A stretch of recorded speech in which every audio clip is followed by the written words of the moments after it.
Hello बच्चों, welcome to study with RC. My name is Moushumi Das. आज के इस वीडियो में बच्चों हम कुछ ऐसे चीजों के बारे में पढ़ने वाले हैं जो हमें खुली आंखों से विदाउट एनी एड दिखते ही नहीं है, but they have huge impact on our lives. इनमें से कुछ तो हमारे लिए बहुत हेल्पफुल है और कुछ बहुत ही डेंजरस होते हैं। तो इनके बारे में हमें मालूम होना तो बनता ही है। बिल्कुल, मैं बात कर रही हूँ माइक्रो ऑर्गेनिज्म की। क्लास 8 का हमारा सेकंड चैप्टर है माइक्रो ऑर्गेनिज्म फ्रेंड एंड फो। आज के इस वीडियो में हम इस पूरे चैप्टर को डिटेल में करने वाले हैं बच्चों। स्टार्ट करेंगे माइक्रो ऑर्गेनिज्म के इंट्रोडक्शन से। Let's take a dark colour. हम स्टार्ट करेंगे इंट्रोडक्शन से। हम समझेंगे कि माइक्रो ऑर्गेनिज्म क्या होते हैं और हम क्या यूज कर सकते हैं in order to see them, है ना। ऐसे इंस्ट्रूमेंट होते हैं बच्चों, जैसे माइक्रोस्कोप हो गया। इनका यूज करके माइक्रो ऑर्गेनिज्म के बारे में हम जान सकते हैं और उनको हम देख भी सकते हैं। इसके अलावा हम देखेंगे कि major group of microorganism क्या है, कहाँ ये पाए जाते हैं। Micro where do microorganism live. इसके अलावा how are they useful to us. Microorganism हमारे लिए यूजफुल है और ये हमारे लिए बहुत ही ज्यादा डेंजरस भी हो सकते हैं। इनमें से कुछ कुछ तो बहुत यूजफुल होते हैं, लेकिन कुछ बहुत ज्यादा डेंजरस होते हैं। Some of the microorganism are disease causing also. इनसे इनमें से कुछ जो है वो हमें हमारे लिए बहुत डेंजरस है। इनसे हमें डिसीज भी हो सकता है। हम देखेंगे कौन से माइक्रोब्स जो है वो डिसीज कॉजिंग है और इनसे हम कैसे अपने आप को बचा सकते हैं, राइट। उसके बाद हम देखेंगे भाई फूड प्रिजर्वेशन क्या होता है। लास्ट में हम देखने वाले हैं कि नाइट्रोजन साइकिल क्या है। तो स्टार्ट करेंगे बच्चों। देखो, जैसे कि हमारे चैप्टर का नाम ही बता रहा है, चैप्टर का नाम क्या है, माइक्रो ऑर्गेनिज्म फ्रेंड एंड फो। मैंने स्टार्टिंग में ही बोला है, कुछ माइक्रो ऑर्गेनिज्म हमारे लिए फ्रेंड है और कुछ जो है वो हमारे दुश्मन है। फो मीन्स दुश्मन। तो सबसे पहले माइक्रो ऑर्गेनिज्म क्या है, इसे हम डिकोड करना बहुत जरूरी है ना। अभी जैसे मैंने आपको बोला, माइक्रो ऑर्गेनिज्म क्या होते हैं, इतने छोटे जीव होते हैं या ऑर्गेनिज्म होते हैं कि हम उन्हें नेकेड आइज से देख ही नहीं सकते। We need to use some aid, जैसे कि माइक्रोस्कोप हो गया या हम मैग्नीफाइंग ग्लासेस। कुछ ऐसे माइक्रोब्स भी होते हैं जिन्हें हम मैग्नीफाइंग ग्लासेस से भी देख सकते हैं। तो देखो, सबसे पहले समझते हैं कि माइक्रो ऑर्गेनिज्म को हम डिफाइन कैसे करेंगे। बच्चों, माइक्रो ऑर्गेनिज्म दो वर्ड से मिलके बना होता है, माइक्रो और दूसरा वर्ड होता है ऑर्गेनिज्म। माइक्रो मीन्स होता है बच्चों वेरी स्मॉल, इतना स्मॉल कि हमें इन स्पेशल इंस्ट्रूमेंट की जरूरत पड़ जाए। Very small. और ऑर्गेनिज्म का मतलब होता है बच्चों लिविंग बीइंग, ऐसी चीजें जिनमें लाइफ पॉसिबल है। लिविंग बीइंग, ठीक। तो माइक्रो ऑर्गेनिज्म वो लिविंग बीइंग्स हैं जो कि बहुत छोटे होते हैं। अच्छा, लेकिन इसको डिफाइन करने के लिए ये ऐसा तो नहीं लिख सकते भाई ये बहुत छोटे वाले जो लिविंग बीइंग होते हैं वो हमारे माइक्रो ऑर्गेनिज्म है। इसको एक प्रॉपर वे में हमें डिफाइन करना पड़ेगा कि नहीं। तो हम क्या लिखेंगे, उसके पहले थोड़े एग्जाम्पल से इस चीज को और समझ लेते हैं बच्चों। कि आपने ब्रेड देखा होगा, ब्रेड के ऊपर इस तरह का ब्लैक ब्लैक पैच आ जाता है। ब्रेड में हमने कई बार देखा होगा आपने कि जब ब्रेड कई दिनों तक आप रख दोगे और स्पेशली बारिश का दिन यदि होगा, नमी यदि होगी मौसम में, तो आपको इस तरह के ब्लैक पैचेस ब्रेड में दिखाई देंगे। ये जो ब्लैक पैचेस है ना, एक्चुअल में बच्चों इनमें माइक्रोब्स ग्रो हो रहे हैं, है ना।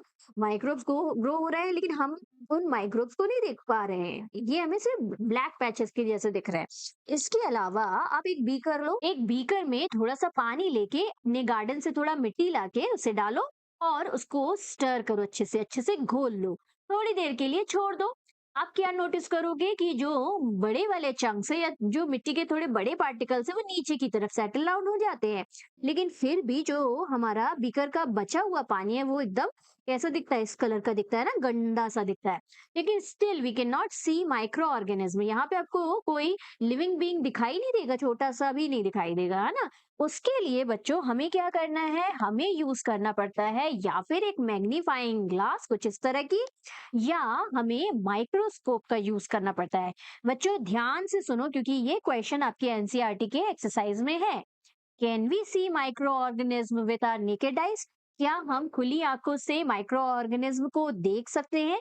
बिल्कुल नहीं देख सकते बच्चों। ये तो देखोगे तो आपको क्या लगेगा, एक ब्लैक स्पॉट लगेगा और ये लगेगा कि नहीं भाई पानी गंदा है। लेकिन यहाँ पे छोटे छोटे हमारे क्या है, ऑर्गेनिज्म है। उसको अच्छे से क्लियरली देखने के लिए आपको क्या यूज करना है? फर्स्ट, मैग्नीफाइंग ग्लासेस का यूज कर सकते हैं। लेकिन सारे ऑर्गेनिज्म, सारे माइक्रो ऑर्गेनिज्म हमें मैग्नीफाइंग ग्लास से भी नहीं दिखाई देंगे। उसके लिए ये जो स्पेशल इंस्ट्रूमेंट है, इसे बच्चों हम माइक्रोस्कोप कहते हैं। क्या कहते हैं? माइक्रोस्कोप कहते हैं। तो हमें क्या यूज करना पड़ता है? या फिर मैग्नीफाइंग ग्लासेस, मैग्नीफाइंग ग्लासेस, या फिर माइक्रोस्कोप का यूज करना पड़ता है। इनका यूज करके ही हम क्या कर सकते हैं? देखो, जब आप इनका यूज करके इस बीकर में रखे हुए पानी को देखोगे तो कुछ इस तरह से, ये तो मूविंग पार्टिकल्स नहीं दिख रहे हैं, एक्चुअल में ये आपको मूविंग भी दिखेंगे। ये पार्टिकल्स मूव होते हुए नजर आएंगे। इसके अलावा ये माइक्रो ऑर्गेनिज्म है। इसके अलावा जब आप इस ब्रेड मोल्ड को मैग्नीफाइंग ग्लासेस के थ्रू देखोगे या अब माइक्रोस्कोप के थ्रू देखोगे तो आपको कुछ इस तरह के माइक्रो ऑर्गेनिज्म दिखेंगे। देखो, ये ब्लैक राउंडेड स्ट्रक्चर के साथ रहते हैं बच्चों। और ये जो ब्लैक राउंडेड स्ट्रक्चर दिख रहा है ना, इसके अंदर छोटे छोटे और स्पोर्स होते हैं। ये धीरे धीरे क्या होते हैं? बड़े होते जाते हैं और ये मल्टीप्लाई होते जाते हैं। एक के चार, चार के आठ, इस तरह से मल्टीप्लाई होके ग्रो होते रहते हैं। और जब ये पूरा बल्ब जो रहता है ये फिल हो जाता है माइक्रो ऑर्गेनिज्म से, तो ये बर्स्ट हो जाता है। और बर्स्ट होके जो इसके स्पोर्स है, जो इसके पार्टिकल्स है, ये हवा में उड़ के एक जगह से दूसरी जगह चले जाते हैं। और यदि इन्हें कोई भी खाना, फूड आइटम मिल जाए खुला हुआ, वहां जाके सेटल होंगे and they started growing again. इसीलिए हमेशा बोला जाता है बच्चों, जो फूड रहता है उसे क्या करना चाहिए? ढक के रखना चाहिए, है ना। हमें हमेशा खाना जो है वो ढका हुआ रखना चाहिए। ढके हुए खाने का ही यूज करना चाहिए। तो देख रहे हो, ये आप खुली आंखों से नहीं देख सकते। ये तो आपको सिर्फ ब्लैक स्पॉट दिख रहा था। जब आपने मैग्नीफाइंग ग्लासेस से देखा तो आपको कुछ इस तरह के ऑर्गेनिज्म नजर आए। यहाँ पे तो ये आपको मूविंग भी नजर आएंगे। आगे बच्चों हम डेफिनेशन तो देखेंगे ही माइक्रो ऑर्गेनिज्म का, साथ ही साथ माइक्रो ऑर्गेनिज्म की जो कैरेक्टरिस्टिक्स है अलग अलग, वो भी देखेंगे। आपको और अच्छे से समझ में आ जाएगा। तो चलो डिफाइन कैसे करेंगे वो देख लेते हैं। Let's erase this. हम डिफाइन करेंगे कैसे? द लिविंग ऑर्गेनिज्म, वो living organism that we can not see normally with the unaided eyes. हम अनएडेड आईज से जिन लिविंग ऑर्गेनिज्म को नहीं देख सकते, they are known as microorganism. देखो कितना इजी सा हमारा डेफिनेशन हो गया। जैसे अच्छे से आपको याद रखना है। और दूसरी चीज क्या याद रखनी है? हम किन इंस्ट्रूमेंट्स का यूज करते हैं, या फिर मैग्नीफाइंग ग्लासेस का, या फिर माइक्रोस्कोप का। ओके, अच्छा आगे बढ़ते हैं। हम इन माइक्रो ऑर्गेनिज्म को कहाँ कहाँ पा सकते हैं? Where do microorganism live? कहाँ रहते हैं? तो थोड़ा तो हमने देख ही लिया। ब्रेड ब्रेड में रहते हैं, ब्रेड मोल्ड कहते हैं उसको, है ना। और ब्रेड यदि खराब हो जाए तो, या फिर गंदे पानी में तो रहते ही हैं। इसके अलावा कहाँ रह सकते हैं? आपको क्या लगता है बच्चों, ये जो माइक्रो ऑर्गेनिज्म है ये कहाँ कहाँ मिल सकते हैं? एक्चुअल में बच्चों, you would be surprise to know, throughout the earth आप जहां भी जाओगे, इनमें से कई माइक्रो ऑर्गेनिज्म आपको हर जगह मिल जाएंगे। तो ये जो माइक्रो ऑर्गेनिज्म है ना बच्चों, ये starting from very cold climate to hot spring. Hot spring, spring जानते हो? गर्म पानी के जो झरने होते हैं, जो पॉन्ड जैसे रहते हैं जिसमें उबलता हुआ गर्म पानी भी रहता है, वहां पे भी आपको माइक्रो ऑर्गेनिज्म मिल जाएंगे। मतलब आइसी कोल्ड से लेकर एकदम गरम गरम खौलते पानी तक आपको माइक्रो ऑर्गेनिज्म मिल जाएंगे। उसके अलावा डेजर्ट से लेकर मार्शी लैंड तक भी आपको माइक्रो ऑर्गेनिज्म मिल जाएंगे। डेजर्ट मतलब ऐसा, ऐसी जगह, ऐसी जमीन जो बिल्कुल सूखी है ना, रेगिस्तान बोलते हैं डेजर्ट को हिंदी में। तो डेजर्ट से बिल्कुल सूखी जगह। और मार्शी लैंड्स होते हैं बच्चों, जो दलदल वाली जमीन होती है ना, जहाँ पे थोड़ी मिट्टी गिलगिली होती है, पानी रहता है बहुत सारा, तो उसे हम मार्शी लैंड बोलते हैं। देखो, एकदम सूखे प्लेस से लेकर गीली मिट्टी तक हमें क्या मिल जाएंगे? ये माइक्रो ऑर्गेनिज्म मिल जाएंगे। ये तो हो गई बात की बात। आप इन माइक्रो ऑर्गेनिज्म को inside the animal and human being में भी पा सकते हैं। They are found inside the animals and human beings also. तो डरने की बिल्कुल बात नहीं है। जो ह्यूमन बॉडी के अंदर जनरली माइक्रो ऑर्गेनिज्म रहते हैं बच्चों, they are good microorganism, they help us in many different ways. वो हम देखेंगे फ्रेंड वाले माइक्रो ऑर्गेनिज्म कौन कौन से, उसमें देखेंगे कि how they are helpful to us, और कौन कौन से माइक्रो ऑर्गेनिज्म है जो हमारे लिए हेल्पफुल है। ठीक, इसके अलावा बच्चों, some microorganism grow on other organism while other exist freely। ये सारे जो है ये प्रॉपर्टीज है, अच्छे से याद रखना। अलग अलग माइक्रो ऑर्गेनिज्म के नाम हम ग्रुप्स देखेंगे ना कौन कौन से होते हैं, उनमें आपको ये वाले पॉइंट्स भी आप लिख सकते हो, तो ये याद रखना, सारे पॉइंट्स याद रखने हमें जरूरी है। तो ये नेक्स्ट पॉइंट क्या बोल रहा है, कुछ माइक्रो ऑर्गेनिज्म जो है वो फ्री एग्जिस्ट करते हैं, they do not require anyone to live on. लेकिन कुछ माइक्रो ऑर्गेनिज्म बच्चों ऐसे होते हैं जो अभी आपने देखा ह्यूमन बॉडी के अंदर माइक्रो ऑर्गेनिज्म रहते हैं, है ना। तो कुछ माइक्रो ऑर्गेनिज्म ऐसे होते हैं विच रिक्वायर होस्ट। होस्ट मतलब क्या, वो बॉडी जिसमें ये रह के अपने लाइफ को सस्टेन करते हैं, अपने लाइफ को चलाते हैं। ठीक, कुछ माइक्रो ऑर्गेनिज्म फ्रीली एग्जिस्ट करते हैं और कुछ माइक्रो ऑर्गेनिज्म किसी अदर ऑर्गेनिज्म के अंदर पाए जाते हैं। राइट, ये याद रखना है। अच्छा, एक और बहुत इंपॉर्टेंट पॉइंट, पीछे हमने देखा कि जितने भी माइक्रो ऑर्गेनिज्म है, एक तो नहीं था ना, बहुत सारे एक साथ थे, है ना। तो कुछ माइक्रो ऑर्गेनिज्म बच्चों ऐसे होते हैं, जैसे अमीबा हो गया, ये अकेले रहना पसंद करते हैं, दे लिव अलोन। जबकि जो फंगई या बैक्टीरिया हैं, जैसे हमने पीछे देखा ग्लास में बहुत सारे बैक्टीरिया होंगे, एक अकेला बैक्टीरिया तो होगा नहीं, है ना, छोटे छोटे बहुत सारे बैक्टीरिया थे। तो कुछ जो माइक्रो ऑर्गेनिज्म है वो कॉलोनी में रहना पसंद करते हैं, मतलब मोर देन वन, बहुत सारे एक साथ रहना पसंद करते हैं। और कुछ माइक्रो ऑर्गेनिज्म जैसे अमीबा हो गया, दे लिव अलोन, वो अकेले रहते हैं। ठीक, तो आई होप आपको समझ में आ गया कि आपको इनफैक्ट हर जगह पे क्या मिल जाएंगे, माइक्रो ऑर्गेनिज्म। लेकिन स्पेशली आपको लिखना तो पड़ेगा ना, पॉइंट्स तो लिखना जरूरी है। तो ये पॉइंट्स हम लिख सकते हैं, where do microorganism live या फाउंड। राइट, आगे बढ़ते हैं। अब आ जाते हैं, बहुत ही इंपॉर्टेंट टॉपिक है बच्चों ये हमारा, टाइप्स ऑफ माइक्रो ऑर्गेनिज्म में। बेसिकली जो माइक्रो ऑर्गेनिज्म है ना बच्चों, उन्हें मेजर 4 कैटेगरीज में क्लासिफाई कर सकते हैं। पहला हो गया हमारा बैक्टीरिया, दूसरा हो गया हमारा फंगई, थर्ड हो गया हमारा प्रोटोजोआ, और फोर्थ हो गया हमारा एल्गी। ये बैक्टीरिया जो होते हैं ना, बैक्टीरिया का नाम तो बच्चों आपने छोटी क्लासेस से ही सुना होगा, और राइजोबियम बैक्टीरिया का नाम तो आपने इस ईयर ही फर्स्ट चैप्टर में भी सुना था, क्रॉप प्रोडक्शन एंड मैनेजमेंट में। क्या आपने क्रॉप प्रोडक्शन एंड मैनेजमेंट वाला वीडियो देख लिया बच्चों? नहीं देखा तो जरूर देख लेना, क्योंकि हम एक्सप्लेनेशन के साथ साथ बैक एक्सरसाइज के क्वेश्चंस भी डिस्कस करते हुए चलते हैं। तो एक बार आपने वो वीडियो देख लिया तो आपका पूरा चैप्टर बहुत ही अच्छे से प्रिपेयर हो जाना है। ठीक, you don't have to learn या मग अप द आंसर्स, आप खुद से आंसर लिख पाओगे। चलो आगे बढ़ते हैं, ये वाला जो टॉपिक है उसमें बैक्टीरिया यूनिसेलुलर होते हैं बच्चों। यूनिसेलुलर का मतलब क्या होता है, सिंगल सेल, इनके पास एक ही सेल होता है। आई गेस आपने प्रीवियस क्लासेस में पढ़ा होगा सेल क्या होता है बच्चों, नहीं पढ़ा तो डोंट वरी। सेल जो होता है ना, वो smallest structural and functional unit होता है किसी भी लिविंग बॉडी का। मैंने क्या बोला, नहीं समझ में आया, डोंट वरी। जो सेल होता है ना, किसी भी लिविंग ऑर्गेनिज्म का सबसे छोटा पार्ट होता है। अब आप ह्यूमन बॉडी को देख लो, कितना बड़ा ह्यूमन बॉडी होता है, सेल जो रहता है वो सबसे छोटा वाला पार्ट होता है। तो सोचो कितना छोटा होगा कि हम उसको देख ही नहीं सकते नेकेड आइज से। उसको देखने के लिए अगेन हमें किसकी जरूरत पड़ेगी, माइक्रोस्कोप की, या आजकल तो इलेक्ट्रॉनिक माइक्रोस्कोप भी आ गए हैं ना, अलग नए नए तरीके के माइक्रोस्कोप्स आ चुके हैं। तो जो सेल होता है बच्चों, वो याद रखना सबसे छोटा बेसिक यूनिट होता है किसी भी लिविंग ऑर्गेनिज्म का। वो एकमात्र सेल हर एक प्रोसेस को, एक सेल हर एक प्रोसेस को कर सकता है, मतलब रेस्पायर कर सकता है, फूड इनटेक कर सकता है, देन फूड में से एनर्जी डिराइव कर लेता है, और उसके बाद जो बचा हुआ वेस्ट रहता है उसको एक्सक्रीट भी कर सकता है। तो जितनी भी लाइफ प्रोसेसेस हम अपने दिन भर में करते हैं वो एक सेल भी कर सकता है। तो जो बैक्टीरिया होता है ना, वो सिंगल सेल होता है बच्चों। यूनिसेलुलर मतलब सिंगल सेल वाला, सिंगल सेल हो गया बच्चों। जब हम माइक्रो ऑर्गेनिज्म के बारे में पढ़ेंगे तो आपको किस तरह से याद रखनी है चीजें, टाइप्स ऑफ माइक्रो ऑर्गेनिज्म, तो आपको ये चारों अच्छे से याद ही रखने हैं।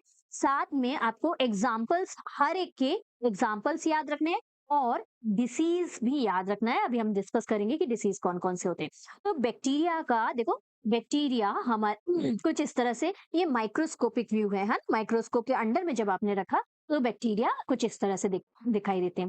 वैसे एक बात बताऊं बच्चों, बैक्टीरिया इतने ज्यादा होते हैं थ्रू आउट द अर्थ, इतने ज्यादा होते हैं कि उनको क्लासिफाई करना तो जरूरी है। अब देखो, they are useful for us, और ये हमारे लिए डेंजरस भी होते हैं कुछ इनमें से। तो इनको स्टडी करना तो जरूरी है ही ना। स्टडी जब तक नहीं करेंगे तो कैसे पता चलेगा कि कौन से हमारे फ्रेंड है और which of them are four, है ना। तो इसके लिए स्टडी करना जरूरी है। तो बेसिकली इन बैक्टीरियाज को ना according to their structure classify किया जाता है। हमारी बुक में दो ही स्ट्रक्चर है बच्चों, एक रॉड शेप, देखो कैसे लंबे लंबे रॉड जैसे दिख रहा है ना, और दूसरा स्पाइरल शेप्ड बैक्टीरिया। तो हमें ये दोनों याद रखने हैं कि एक रॉड शेप्ड बैक्टीरिया होता है, एक स्पाइरल शेप्ड बैक्टीरिया होता है। इसके अलावा बच्चों और भी टाइप्स ऑफ बैक्टीरिया होते हैं, जैसे हमारा स्फेरिकल शेप, मतलब बिल्कुल गोल इस तरह का, बिल्कुल ऐसा गोल सा बैक्टीरिया भी हो सकता है, इसको स्फेरिकल शेप्ड बैक्टीरिया बोलते हैं। या कॉमा शेप्ड, कुछ इस तरह से टेल निकली रहेगी और कुछ इस तरह से, my drawing is very bad तो डोंट लाफ, कुछ इस तरह से कॉमा शेप्ड बैक्टीरिया भी होते हैं बच्चों। तो बैक्टीरिया कई तरह के होते हैं, लेकिन हमें जो याद रखने हैं बस ये दोनों याद रखने हैं। कौन सा? एक रॉड शेप्ड बैक्टीरिया और एक spiral shaped bacteria. Okay, example में देखो, लैक्टोबैसिलस याद रखना है। बोलो तो, लैक्टोबैसिलस का नाम आपने सुना है कि नहीं? बिल्कुल सुना होगा। आपने छोटी क्लास में पढ़ा होगा, जो मिल्क है वो कर्ड में जो चेंज होता है वो लैक्टोबैसिलस बैक्टीरिया के कारण चेंज होता है। आपने देखा होगा मम्मी लोग क्या करती हैं, मिल्क का कटोरी में एक चम्मच, रात को जो मिल्क रहता है उसमें एक चम्मच दही डाल के छोड़ देती है।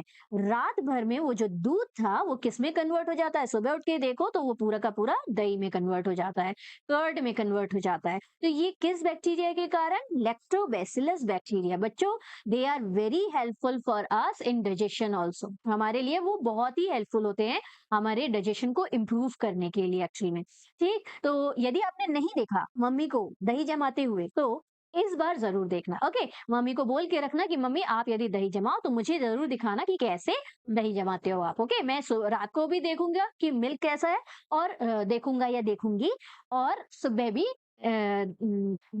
ऑब्जर्व करेंगे कि किस तरह का हमारा कर्ड दिखने लगा। ओके, अच्छा, नेक्स्ट आ जाते हैं राइजोबियम बैक्टीरिया। आप तो शायद याद करने की जरूरत ना पड़े, क्योंकि प्रीवियस क्लासेस में भी हमने पढ़ा हुआ है और फर्स्ट चैप्टर में भी हमने पढ़ा हुआ है क्रॉप प्रोडक्शन एंड मैनेजमेंट में, कि राइजोबियम बैक्टीरिया जो होता है वो नाइट्रोजन को फिक्स करने के काम में आता है ना।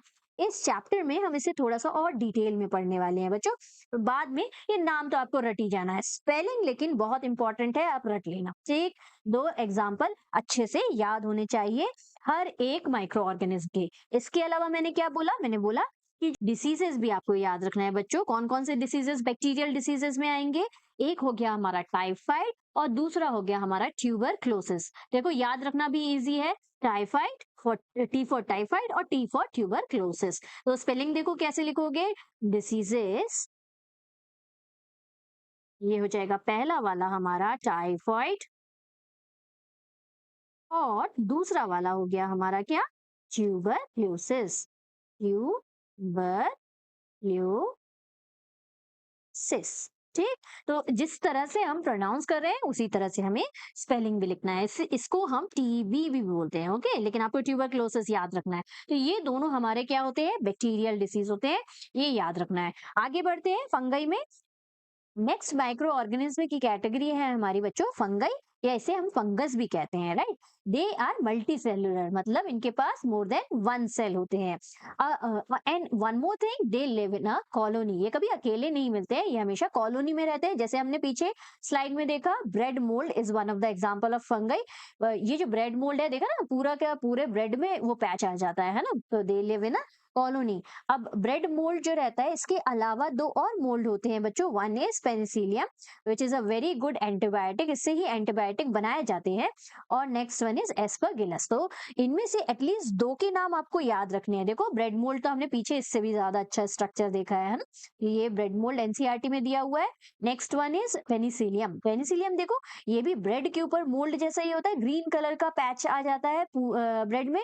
इनको जब माइक्रोस्कोप से देखते हैं तो कुछ कुछ इस तरह से हमें व्यू दिखाई देता है, ठीक। दे आर गुड फंगस, है ना, देख के डरना मत। नेक्स्ट देखो एस्परगिलस, इसका स्ट्रक्चर तो बहुत ही सुंदर सा दिया हुआ है। ये है हमारा एस्परगिलस। इसके अलावा बच्चों दो और फंगस बहुत ही ज्यादा यूजफुल फंगस हैं, जो कि हमें याद रखने हैं। One is east. ईस्ट जो है ब्रेड बनाने के काम में आता है। जो हम ब्रेड खाते हैं ना, उनको बनाने के लिए किस फंगस का यूज होता है? ईस्ट का यूज होता है। और सेकंड वन इज, इसको बताने के पहले बच्चों बहुत इंपॉर्टेंट है आपको ये बताना कि फंगई जो है ना, वो माइक्रोस्कोपिक से लेकर मैक्रोस्कोपिक भी होते हैं। मतलब छोटे से लेकर, जिसको हम माइक्रोस्कोप से देखते हैं, उससे लेकर बड़े फंगस भी होते हैं। क्या आपको मालूम है? मशरूम जो है वो भी फंगस की कैटेगरी में, फंगस की फैमिली से ही बिलोंग करता है। तो एक एग्जाम्पल हमारा फंगस का ये मशरूम भी है। तो आप दोनों एग्जाम्पल लिख सकते हो। यदि आपको मशरूम याद रहे तो आप मशरूम भी लिख सकते हो। Mushroom is also a fungus, है ना, बड़ा फंगस होता है। नेक्स्ट हम चलते हैं। नेक्स्ट हमारा जो है micro organism, that is protozoa. Protozoa जो है बच्चों यूनिसेलुलर होता है। मतलब उसमें एक सेल, यूनि मतलब एक, मल्टी मतलब मोर देन वन सेल, ठीक। तो एक सेल वाला रहता है प्रोटोजोआ। एग्जाम्पल देखो अमीबा और पैरामीशियम। देखो ये अमीबा और ये पैरामीशियम, हमें पीछे भी पढ़ा है। दे do not live in a colony, they live alone. ये अकेले रहना पसंद करते हैं, राइट। और देखो दे मूव ऑल्सो, एक जगह से दूसरी जगह मूव करते हैं और सारे लाइफ प्रोसेसेस करते हैं बच्चों। ये सिंगल सेल है तो क्या हुआ, ये एक अकेला सेल जो है वो सारे लाइफ प्रोसेसेस करता है। In the sense food intake करने से लेकर, फूड में जो प्रोटीन है उसको एब्जॉर्व करता है, तो उसके बाद अपनी बॉडी में पहुंचाता है। देन जो वेस्ट बचता है उसको बाहर एक्सक्रीट कर देता है। तो जितने भी लाइफ प्रोसेसेस हम ह्यूमन बीइंग करते हैं, सेम सारे के सारे लाइफ प्रोसेसेस एक अमीबा भी करता है। सिंगल सेल्ड होता है जबकि वो। And they move also as I told you. और ये देखो मूव करने के लिए क्या हेल्प करता है इन्हें? ये जो छोटे छोटे छोटे हेयर लाइक प्रोजेक्शन देख रहे हो ना, इन्हें बोलते हैं सीलिया। क्या बोलते हैं? सीलिया। आगे आप हायर क्लासेस में पढ़ने वाले हैं, मैंने बस ऐसे ही आपको बता दिया जस्ट फॉर योर नॉलेज। इनको बोलते हैं सीलिया। ये पता किस लिए हेल्प होते हैं? ये they help them to move from one place to another place. मतलब एक जगह से दूसरी जगह मूव करने के लिए ये सीलिया ही इनको हेल्प करते हैं। और ये जो अमीबा होता है ना, ये तो किसी भी स्ट्रक्चर में आके एक जगह से दूसरी जगह मूव हो सकता है, लेकिन इनके पास एक अकेला सेल होता है जो कि सारा का सारा काम कर लेता है। और पीछे हमने पढ़ा था, याद करो, इसकी एक और प्रॉपर्टी क्या है इस प्रोटोजोआ की? ये they live freely, they do not live in colony. ये अकेले रहते हैं, they live alone. Okay, both of them, ठीक। तो ये याद रखना है हमें प्रोटोजोआ के लिए। और डिसीजेस की डिस्कशन कर लेते हैं कि प्रोटोजोआ से होने वाले डिसीजेस क्या होते हैं। पीछे तो हम और डिटेल में डिसीजेस करेंगे बच्चों, लेकिन जो यहाँ पे दो दो कर रहे हैं उनको अच्छे से आपको बाय हार्ट कर लेने हैं, क्योंकि ये हमारे मैच द फॉलोइंग में आ सकते हैं, या जो हम फिल इन द ब्लैंक्स करते हैं, मल्टीपल चॉइस क्वेश्चन करते हैं, उनमें ये आ सकते हैं आपको। तो याद रखना है आपको, ठीक। तो हमारा जो प्रोटोजोआ है उससे डायसेंट्री होता है, जिसमें हम बहुत ज्यादा उल्टी वगैरह होता है, और दूसरा हमारा मलेरिया होता है। तो कौन सा एक फर्स्ट डिसीज हम याद रखेंगे? ये है डायसेंट्री। और ये फर्स्ट डिसीज याद रखेंगे, डायसेंट्री। और दूसरा हमारा मलेरिया। किस किस को मालूम था कि मलेरिया जो है वो मच्छर के काटने से हो जाता है? अरे भाई, मच्छर के काटने से तो होता है, बिल्कुल सही है, मच्छर के काटने से होता है। लेकिन मच्छर जो रहता है ना, वो सिर्फ और सिर्फ क्या रहता है? इस प्रोटोजोआ के लिए होस्ट रहता है। कौन सा प्रोटोजोआ? ये प्रोटोजोआ हम पीछे पढ़ेंगे, ठीक, डिटेल में। अभी हमको याद रखना क्या, क्या याद रखना है? डायसेंट्री और मलेरिया, दो डिसीजेस प्रोटोजोआ से होने वाले। एक डायसेंट्री होता है, दूसरा मलेरिया होता है, राइट। नेक्स्ट चले एल्गी की तरफ। एल्गी जो रहता है बच्चों, वो अगेन दोनों तरह का होता है। इनमें से कुछ यूनिसेलुलर मतलब सिंगल सेल्ड वाले भी होते हैं, और कुछ मल्टी सेलुलर होते हैं, मतलब मोर देन वन सेल होते हैं जिनके पास। एग्जाम्पल देखो, कैलिडोमोनास। देखो बहुत लंबा चौड़ा स्पेलिंग है, अच्छे से याद होना चाहिए बच्चों। कैलिडोमोनास कैसे दिखता है? देखो ये कुछ इस तरह का दिखता है हमें। ये सीलिया को हटा देते हैं अब। कैलिडोमोनास कुछ इस तरह का दिखता है बच्चों। एक्चुअल में ये तो एनसीईआरटी की पिक्चर है। ये हमारा कैलिडोमोनास है और ये हमारा स्पाइरोगाइडा है। ये जो कैलिडोमोनास है ना बच्चों, एक्चुअल में कुछ इस तरह का दिखता है। और एल्गी जैसे ही मैंने बोला तो आप क्या समझोगे? अरे भाई, जो पॉन्ड वगैरह या वाटर बॉडीज के चारों तरफ जो काई जैसा जमा होता है ना, देखो कुछ इस तरह का, या पानी में तैरता हुआ जो आपको प्लांटेशन दिखता है, वो क्या होता है? वो एल्गी। सीधे सीधे आप काई समझो, जो काई रहती है वो हमारी क्या होती है? एल्गी होती है। ओके, तो एग्जाम्पल है वो उसका। तो यहाँ याद तो हम काई तो लिख नहीं सकते ऑब्वियसली, हमें क्या लिखना है? कैलिडोमोनास याद कर लेना है, और स्पाइरोगाइरा। 2-3 बार आप नाम अच्छे से सुनोगे। कैलिडोमोनास, एच जो रहता है वो साइलेंट रहता है, कैलिडोमोनास और स्पाइरोगायरा। स्पाइरोगायरा इस तरह के लंबे लंबे स्ट्रिप जैसे रहते हैं, ये आपको हायर क्लासेस में पढ़ना है। तो बच्चों इन दोनों की स्पेलिंग बहुत अच्छे से याद करना है। ओके, और एल्गी की सबसे बढ़िया बात क्या है पता? इसमें हमारे कोई डिसीजेस के एग्जाम्पल दिए ही नहीं है, तो हमें याद करने की जरूरत नहीं है। खुश हो गए कि नहीं? अब नेक्स्ट हम चलते हैं। नेक्स्ट है हमारा एक और माइक्रो ऑर्गेनिज्म है बच्चों, माइक्रोस्कोपिक ये भी होता है, वायरसेस। लेकिन इसे हम बाकी माइक्रो ऑर्गेनिज्म की कैटेगरी में नहीं पढ़ते, अलग से पढ़ते हैं। रीजन मालूम है क्या है? क्योंकि आप इसको आप बता नहीं सकते कि वायरसेस जो है वो लिविंग है या नॉन लिविंग है, क्योंकि वायरसेस जो है they required host to survive. इनको होस्ट की जरूरत होती है। यदि इनके पास कोई होस्ट ना हो, कोई अदर ऑर्गेनिज्म के अंदर ये ना जा सके, तो ये नॉन लिविंग रहते हैं, इनके पास कोई लाइफ ही नहीं रहती है। लेकिन जैसे ही as soon as they get a host, ये क्या हो जाते हैं? ये कन्वर्ट हो जाते हैं लिविंग ऑर्गेनिज्म में। वायरसेस जो है वो रिप्रोड्यूस करने लगते हैं और उनका ग्रोथ होना स्टार्ट हो जाता है। ठीक, तो देखो यही चीज यहाँ पे लिखी हुई है। These are microscopic organism but not included under microorganism. ये माइक्रोस्कोपिक तो होते हैं, बहुत छोटे होते हैं, लेकिन इन्हें माइक्रो ऑर्गेनिज्म के अंडर में हम नहीं रख सकते। क्यों नहीं रख सकते? They are neither living nor non living. ना ही ये लिविंग होते हैं और ना ही ये नॉन लिविंग होते हैं। लिविंग कब होते हैं? जब ये किसी होस्ट की बॉडी के अंदर चले जाते हैं। ठीक, तब वो ग्रो करना स्टार्ट कर देते हैं। They reproduce only inside the cells of host organism. देखा है? ये किसी भी सेल, किसी ऑर्गेनिज्म के, होस्ट ऑर्गेनिज्म के सेल के अंदर ही रिप्रोड्यूस कर सकते हैं। ठीक, विच मे बी अ बैक्टीरियम। देखो छोटे से छोटा बैक्टीरिया भी उसका होस्ट हो सकता है। प्लांट एंड एनिमल तो होते ही हैं, है ना? कुछ साल पहले बच्चों हमने भी एक वायरस के कारण बहुत स्ट्रगल किया है ना। हम we all were locked in our house, है ना? लेकिन आप लोगों के लिए तो वो गोल्डन पीरियड था। आप लोगों को स्कूल नहीं जाना पड़ता था, पढ़ाई ज्यादा करनी पड़ती नहीं थी, खेलना ही खेलना था, है ना? लेकिन इन जनरल वो टाइम पीरियड सबके लिए बहुत ही क्रूशियल था, और वायरसेस बहुत ज्यादा डेंजरस होते हैं, उस टाइम पीरियड ने हमें समझा दिया, है ना? देखो कॉमनली वायरसेस से जो होने वाले डिसीजेस होते हैं वो उतने ज्यादा डेंजरस नहीं होते, जैसे कोल्ड, इन्फ्लुएंजा या फ्लू। जैसे हमें सर्दी खांसी हो जाती है, वायरल फीवर हो जाता है, बोलते नहीं है कि वायरल फीवर हो गया, तो they can be cured easily. उनकी दवाई खा के हम उनको क्योर कर सकते हैं। लेकिन कुछ वायरसेस बहुत ही ज्यादा ढीठ होते हैं, वो मानते ही नहीं है, और वो बहुत ही सीरियस डिसीज कर सकते हैं। जैसे बच्चों कुछ समय पहले हमारे यहाँ पोलियो से, इनफैक्ट सिर्फ हमारे यहाँ नहीं, ऑल ओवर द वर्ल्ड बहुत सारे लोग पोलियो से बहुत परेशान थे। और चिकन पॉक्स भी बहुत ही मेजर डिसीज हुआ करता था उस समय, क्योंकि इसके लिए कोई दवाई नहीं होती है। तो इसीलिए जो वायरसेस होते हैं ना, उनके लिए जो मेडिसिन होती है ना, वो भी अलग होती है बच्चों। ये जो रहती है ये वैक्सीन कहलाती है। अभी हम आगे डिस्कस करेंगे कि वैक्सीन को कैसे बनाया जाता है और कैसे वर्क करती है।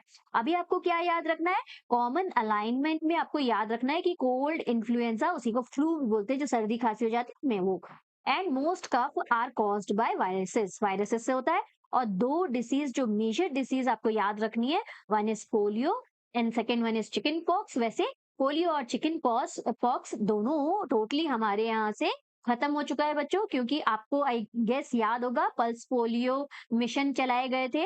उसमें ड्रॉप्स ऑफ वैक्सीन हर एक बच्चे को खिलाया जाता था बिलो 5 years ओल्ड। तो धीरे धीरे ग्रेजुअली हमारी पूरी कंट्री से, इनफैक्ट पूरे वर्ल्ड से, पोलियो की जो प्रॉब्लम है वो ऑलमोस्ट इरेडिकेट हो चुकी है, खत्म हो चुकी है ना? और चिकन पॉक्स के लिए भी सेम। तो हम वायरसेस से लड़ सकते हैं, लेकिन इट टेक्स सम टाइम, है ना? जैसे कोरोना से भी हमने लड़ा, वैक्सीन आ गई, लेकिन थोड़ा टाइम लग जाता है। वायरसेस बहुत डेंजरस होते हैं। इसी के साथ बच्चों हमारे टाइप्स ऑफ माइक्रो ऑर्गेनिज्म यही खत्म होते हैं। नेक्स्ट हम देखेंगे कि माइक्रो ऑर्गेनिज्म हमारे लिए फ्रेंड क्या कैसे है। फ्रेंडली माइक्रो ऑर्गेनिज्म की बात देखेंगे कि कौन कौन से माइक्रो ऑर्गेनिज्म फ्रेंडली है और वो हमारे लिए कैसे बेनिफिशियल है। ठीक, देखो पहेली आ गई। पहेली क्या बोल रही है? Microorganism play an important role in our life. मालूम है भाई, माइक्रो ऑर्गेनिज्म हमारे लिए इंपॉर्टेंट भी होते हैं। Some of them are beneficial in many ways whereas some others are harmful and cause diseases. उनमें से कुछ बहुत बेनिफिशियल होते हैं और कुछ जो है वो डिसीज कॉजिंग होते हैं। तो सबसे पहले हमारी फ्रेंडली माइक्रो ऑर्गेनिज्म की बारी है। देख लेते हैं फ्रेंडली माइक्रो ऑर्गेनिज्म हमारे लिए कैसे यूजफुल होते हैं। ओके, तो देखो मेकिंग, सबसे फर्स्ट यूज देखो, कर्ड बनाने में और ब्रेड बनाने में माइक्रो ऑर्गेनिज्म का यूज होता है। कैसे होता है हम पीछे डिटेल में पढ़ने वाले हैं। देन प्रिपरेशन ऑफ मेडिसिन, जो एंटीबायोटिक्स आप सुनते हो ना, डॉक्टर्स प्रिस्क्राइब करते हैं, वो माइक्रो ऑर्गेनिज्म माइक्रोब्स से ही बनते हैं। अच्छा, एक बहुत इंपॉर्टेंट बात मैं बताना भूल गई बच्चों, माइक्रो ऑर्गेनिज्म को ही हम माइक्रोब्स भी बोलते हैं, माइक्रोब्स भी बोलते हैं। ठीक, तो दोनों ही एक चीज है, माइक्रोब्स बोलो या माइक्रो ऑर्गेनिज्म। ओके, तो याद रखना है आपको। नेक्स्ट हमारा देखो, नेक्स्ट किस लिए यूज होते हैं? Cleaning the environment. आपको मालूम है माइक्रो ऑर्गेनिज्म जो रहते हैं वो डिकम्पोजर्स होते हैं, है ना? तो वो जितने भी dead plant and animal waste रहते हैं उनको डिकम्पोज करते हैं, तभी तो हमें सड़ी बदबू का सामना नहीं करना पड़ता, है ना? अब देखोगे कुछ समय बाद वो जो पत्तियां हैं वो गल जाती हैं और सॉइल में कन्वर्ट हो जाती है। इसी तरह से अदर डेड ऑर्गेनिज्म की बॉडीज भी माइक्रो ऑर्गेनिज्म जो है वो डिकम्पोज कर देते हैं और हमारे एनवायरनमेंट को क्लीन करते हैं। आगे और डिटेल में इसको देखेंगे। नेक्स्ट है फर्मेंटेशन। हम देखेंगे फर्मेंटेशन का प्रोसेस क्या होता है। नेक्स्ट है हमारा वैक्सीन। वैक्सीन बनाने के लिए भी माइक्रो ऑर्गेनिज्म का यूज होता है। और सॉइल की फर्टिलिटी तो आपको मालूम ही है, हमने प्रीवियस चैप्टर में पढ़ा था कि राइजोबियम किस तरह से नाइट्रोजन को फिक्स करता है ना? चलो वन बाय वन स्टार्ट करते हैं। फर्स्ट यूजफुल एप्लीकेशन से हमने देखा कर्ड मेकिंग और ब्रेड। सबसे पहले स्टार्ट करते हैं, ब्रेड कैसे बनाया जाता है, माइक्रो ऑर्गेनिज्म हमें कैसे हेल्प करते हैं। ठीक, देखो सबसे पहले ये एक्टिविटी आपके एनसीईआरटी में दी हुई है बच्चों। ब्रेड बनाने के टाइम क्या किया जाता है बच्चों? एक बोल में हाफ केजी फ्लावर लिया जाता है, मतलब मैदा या गेहूं का आटा लिया जाता है। उसमें थोड़ा सा शुगर मिलाया जाता है, थोड़ा सा गर्म पानी मिला देते हैं और ईस्ट पाउडर डाल देते हैं। देखो ईस्ट आपने फर्स्ट स्लाइड में पढ़ी हुई थी, थोड़े ध्यान से याद करो कि कौन से माइक्रो ऑर्गेनिज्म की कैटेगरी में ईस्ट बिलोंग करता है। तो ये सारी चीजों को मिला के 2 से 3 घंटे के लिए बच्चों छोड़ दिया जाता है डो बना के। जैसे आपकी मम्मी रोटी बनाने के पहले आटे को मारती है और डो बना देती है, वैसे ही एक डो बना के इसको छोड़ दिया जाता है। 2 से 3 घंटे बाद जब इसको खोल के देखेंगे तो आप देखोगे कि जितना पहले डो था उससे इस डो का साइज इंक्रीज हो गया है। मैदा जो था वो रेज हो गया है। क्यों रेज हो गया है बच्चों? उसके पीछे रीजन हम देखेंगे कि क्या रीजन है। लेकिन उसके पहले आप ये देखो कि मैदा तो तैयार हो गया, मैदा से ब्रेड भी तैयार करेंगे ना। तो ब्रेड तैयार करते वक्त भी जब इसको बेक करते हैं ना, तो देखो किस तरह से ये फूल जाता है फर्दर और ये स्वेल हो जाता है। तभी तो हमारे ब्रेड्स कितने सॉफ्ट रहते हैं, है ना? तो सॉफ्ट किसके कारण हो पाते हैं? ये होते हैं, ये जो यीस्ट दिख रहा है ना आपको, यीस्ट पाउडर जो डाला जाता है, ये एक्ट करता है इस मैदा के ऊपर। तो हमारे जो ब्रेड होते हैं, इनफैक्ट सिर्फ ब्रेड नहीं बच्चों, जो केक होता है या पेस्ट्रीज होते हैं, मुंह में पानी आया कि नहीं? सबके मुंह में पानी आ रहा होगा। तो ये जो होते हैं इसमें एक्चुअली यीस्ट पाउडर डाला जाता है, which is a very good microbes, friendly microbes होता है। ये क्या करता है? मैदा को रेज करता है, साथ ही साथ ब्रेड को भी रेज करता है। तो देखो केक पेस्ट्री कितने सॉफ्ट बनते हैं ना, thanks to this yeast powder. इन्हीं के कारण हमारा केक पेस्ट्री, इनफैक्ट ढोकला जो रहता है वो सब जो है फ्लफी बनता है, सॉफ्ट बनता है। ठीक, अच्छा आगे आपको याद करना है और बताना है मुझे कि ये जो यीस्ट है ये किस माइक्रो ऑर्गेनिज्म के ग्रुप में बिलोंग करता है। ओके, कमेंट सेक्शन में कमेंट करना। नेक्स्ट चलते हैं, हम कर्ड का भी देख लेते हैं। कर्ड भी तो माइक्रो ऑर्गेनिज्म की हेल्प से ही बनता है। अच्छा, उसके पहले ये जो यीस्ट का थोड़ा सा हमें दिया हुआ है कि कैसे ये वर्क करता है। हाँ, ये तो मैंने बताना ही भूल गई। ये होता है बच्चों, देखो ये जो मैदा होता है ना, मैदे के अंदर ये जब यीस्ट पाउडर डाल के और शुगर डाल के छोड़ दिया जाता है, तो यीस्ट जो है वो रिप्रोड्यूस करना स्टार्ट करता है। जब ये रिप्रोड्यूस करता है ना, तो कार्बन डाइऑक्साइड गैस रिलीज करता है। और आपको मालूम है जो गैस होती है वो नीचे से ऊपर की तरफ जाती है ना, वो नीचे से ऊपर की तरफ। तो यहाँ पे जो कार्बन डाइऑक्साइड बन रही है ना, वो ऊपर से बाहर निकलने के लिए अपने लिए जगह बनाती है। जहां जहां से जगह बनाती है ना, वहां वो वॉल्यूम, ऑब्वियसली वॉल्यूम को इंक्रीज कर देती है। वहां पे गैप हो रहा है, एयर फिल हो रहा है, तो ये इसका जो वॉल्यूम होता है वो इंक्रीज हो जाता है। किसके कारण? यीस्ट ने रिप्रोड्यूस किया, उससे कार्बन डाइऑक्साइड निकला, उस कार्बन डाइऑक्साइड के रिलीज होने के कारण ना। तो देखो, इसके अलावा आपको मालूम है जो इडली डोसा बनाया जाता है उसका बैटर जो रात को तैयार करके रख दिया जाता है ना, उसमें यदि थोड़ा सा ईस्ट पाउडर मिला के रख दिया जाए ना, तो इडली इतनी सॉफ्ट और फ्लफी होती है ना कि आप खाते रह जाओगे। किस किस को इडली पसंद है बताना? अच्छा, इसको रीड कर लेते हैं। सेम वही चीज यहाँ पे देखो दी हुई है। yeast reproduce rapidly and produces carbon dioxide during respiration. Respire करता है और क्या प्रोड्यूस करता है? कार्बन डाइऑक्साइड प्रोड्यूस करता है। Bubbles of the gas fill the dough यानी वही जो मैदा मार के रखा है, उसका डो जो बना के रखा है, उसमें ये कार्बन डाइऑक्साइड गैस का बबल जो है वो फिल हो जाता है, और धीरे धीरे वो क्या करता है? वॉल्यूम को इंक्रीज कर देता है, बाहर निकलने की कोशिश करता है ना, तो वो इंक्रीज कर देता है इसके वॉल्यूम को।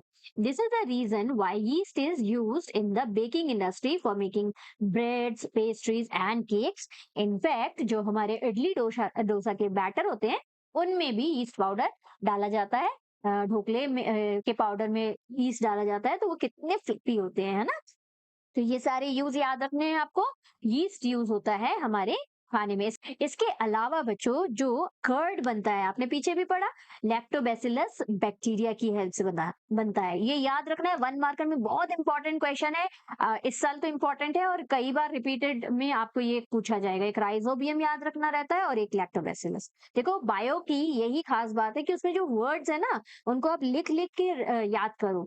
लिख लिख के याद करोगे तो you will never forget it. Spelling भी याद हो जाएगी और साथ में वो वर्ड भी याद रह जाएगा। तो जितने भी हम वर्ड्स पढ़ रहे हैं, लैक्टोबैसिलस हो गया, फिर राइजोबियम हो गया, देन आपने जो पीछे कैलिडोमोनास पढ़ा, स्पाइरोकाइरा पढ़ा, इन सब की स्पेलिंग, अमीबा, पैरामीशियम, बहुत इंपॉर्टेंट है बच्चों। सबकी स्पेलिंग आप लिख लिख के लर्न करोगे। ओके, चलो आगे बढ़ते हैं। The bacterium lactobacillus promotes the formation of curd. Curd के फॉर्मेशन में लैक्टोबैसिलस बैक्टीरिया हेल्प करता है। It multiplies in milk. Milk में ये मल्टीप्लाई होता है, मतलब अपना ग्रोथ बहुत फास्ट रेट में इंक्रीज करता है। 1 से 2, 2 से 4, 4 से 8 से इंक्रीज होते हैं इनके growth. And convert it into curd. और मिल्क को किसमें कन्वर्ट कर देता है? कर्ड में। तो ऐसे डायरेक्ट पूछा जाता है कि which bacteria helps to convert milk into curd, तो आपको नाम याद होना चाहिए, लैक्टोबैसिलस। ठीक। Bacteria are also involved in the making of cheese, pickles and many other food items। तो देखो पहले कर्ड का देख लेते हैं। रात को मम्मी ने ये दूध लिया, दूध में 1 चम्मच कर्ड डाल के रख दिया या थोड़ा सा कर्ड डाल के रख दिया और उसको अच्छे से घोल दिया। ठीक। सुबह जब उठ के देखेंगे तो वो कंप्लीटली किसमें कन्वर्ट हो चुका होगा? कर्ड। आपने यदि नहीं देखा तो नेक्स्ट टाइम जब आपकी मम्मा कर्ड बनाएंगी तो आप बोल के रख देना कि मुझे आप दिखाओ रात को कि कैसे आपने मिल्क में 1 स्पून कर्ड डाला और सुबह कैसे कर्ड में वो कंप्लीट कर्ड में चेंज हो गया। ठीक। ओके, चलो और देख लेते हैं। चीज जब बनाई जाती है बच्चों, चीज कितनी सॉफ्ट होती है ना, वो भी इसीलिए होती है क्योंकि उसमें भी बैक्टीरिया का यूज होता है। तो चीज जो है वो काफी समय तक प्रिजर्व भी रहती है बच्चों। इसके अलावा जो अचार बनते हैं ना, ये नेचुरल बैक्टीरियाज रहते हैं इसमें बच्चों। जब अचार बनता है अपने आप देख कैसे सॉफ्ट हो जाता है थोड़ी देर धूप में रखने से, है ना। ये सारे नेचुरल बैक्टीरियाज के कारण, good bacterias, they are really helpful for our digestive system. हमारे डाइजेस्टिव सिस्टम के लिए वो बहुत हेल्पफुल होते हैं। ठीक। और टेस्ट तो बहुत मजेदार लगता ही है, देख के ही लालच आ रहा है ना, चटपटा। And many other food items. इसके अलावा हमने देखा इडली या आपने भटूरे खाए हो, और भटूरे में भी दही डाला जाता है थोड़ा सा, उसको टेस्टी बनाने के लिए भी दही डाला जाता है ना, उसमें बैक्टीरिया का भी यूज रहता है। ठीक। तो ये हो गया हमारा second use of micro organism in terms of food item, खाने के लिए। ठीक। पहला तो हमने यीस्ट देखा और सेकेंड हमने लैक्टोबैसिलस देखा। ओके, दोनों को याद रखना है आपको। सेकेंड यूजफुल एप्लीकेशन देख लेते हैं, विच इज फर्मेंटेशन। बच्चों फर्मेंटेशन एक्चुअल में क्या होता है पता?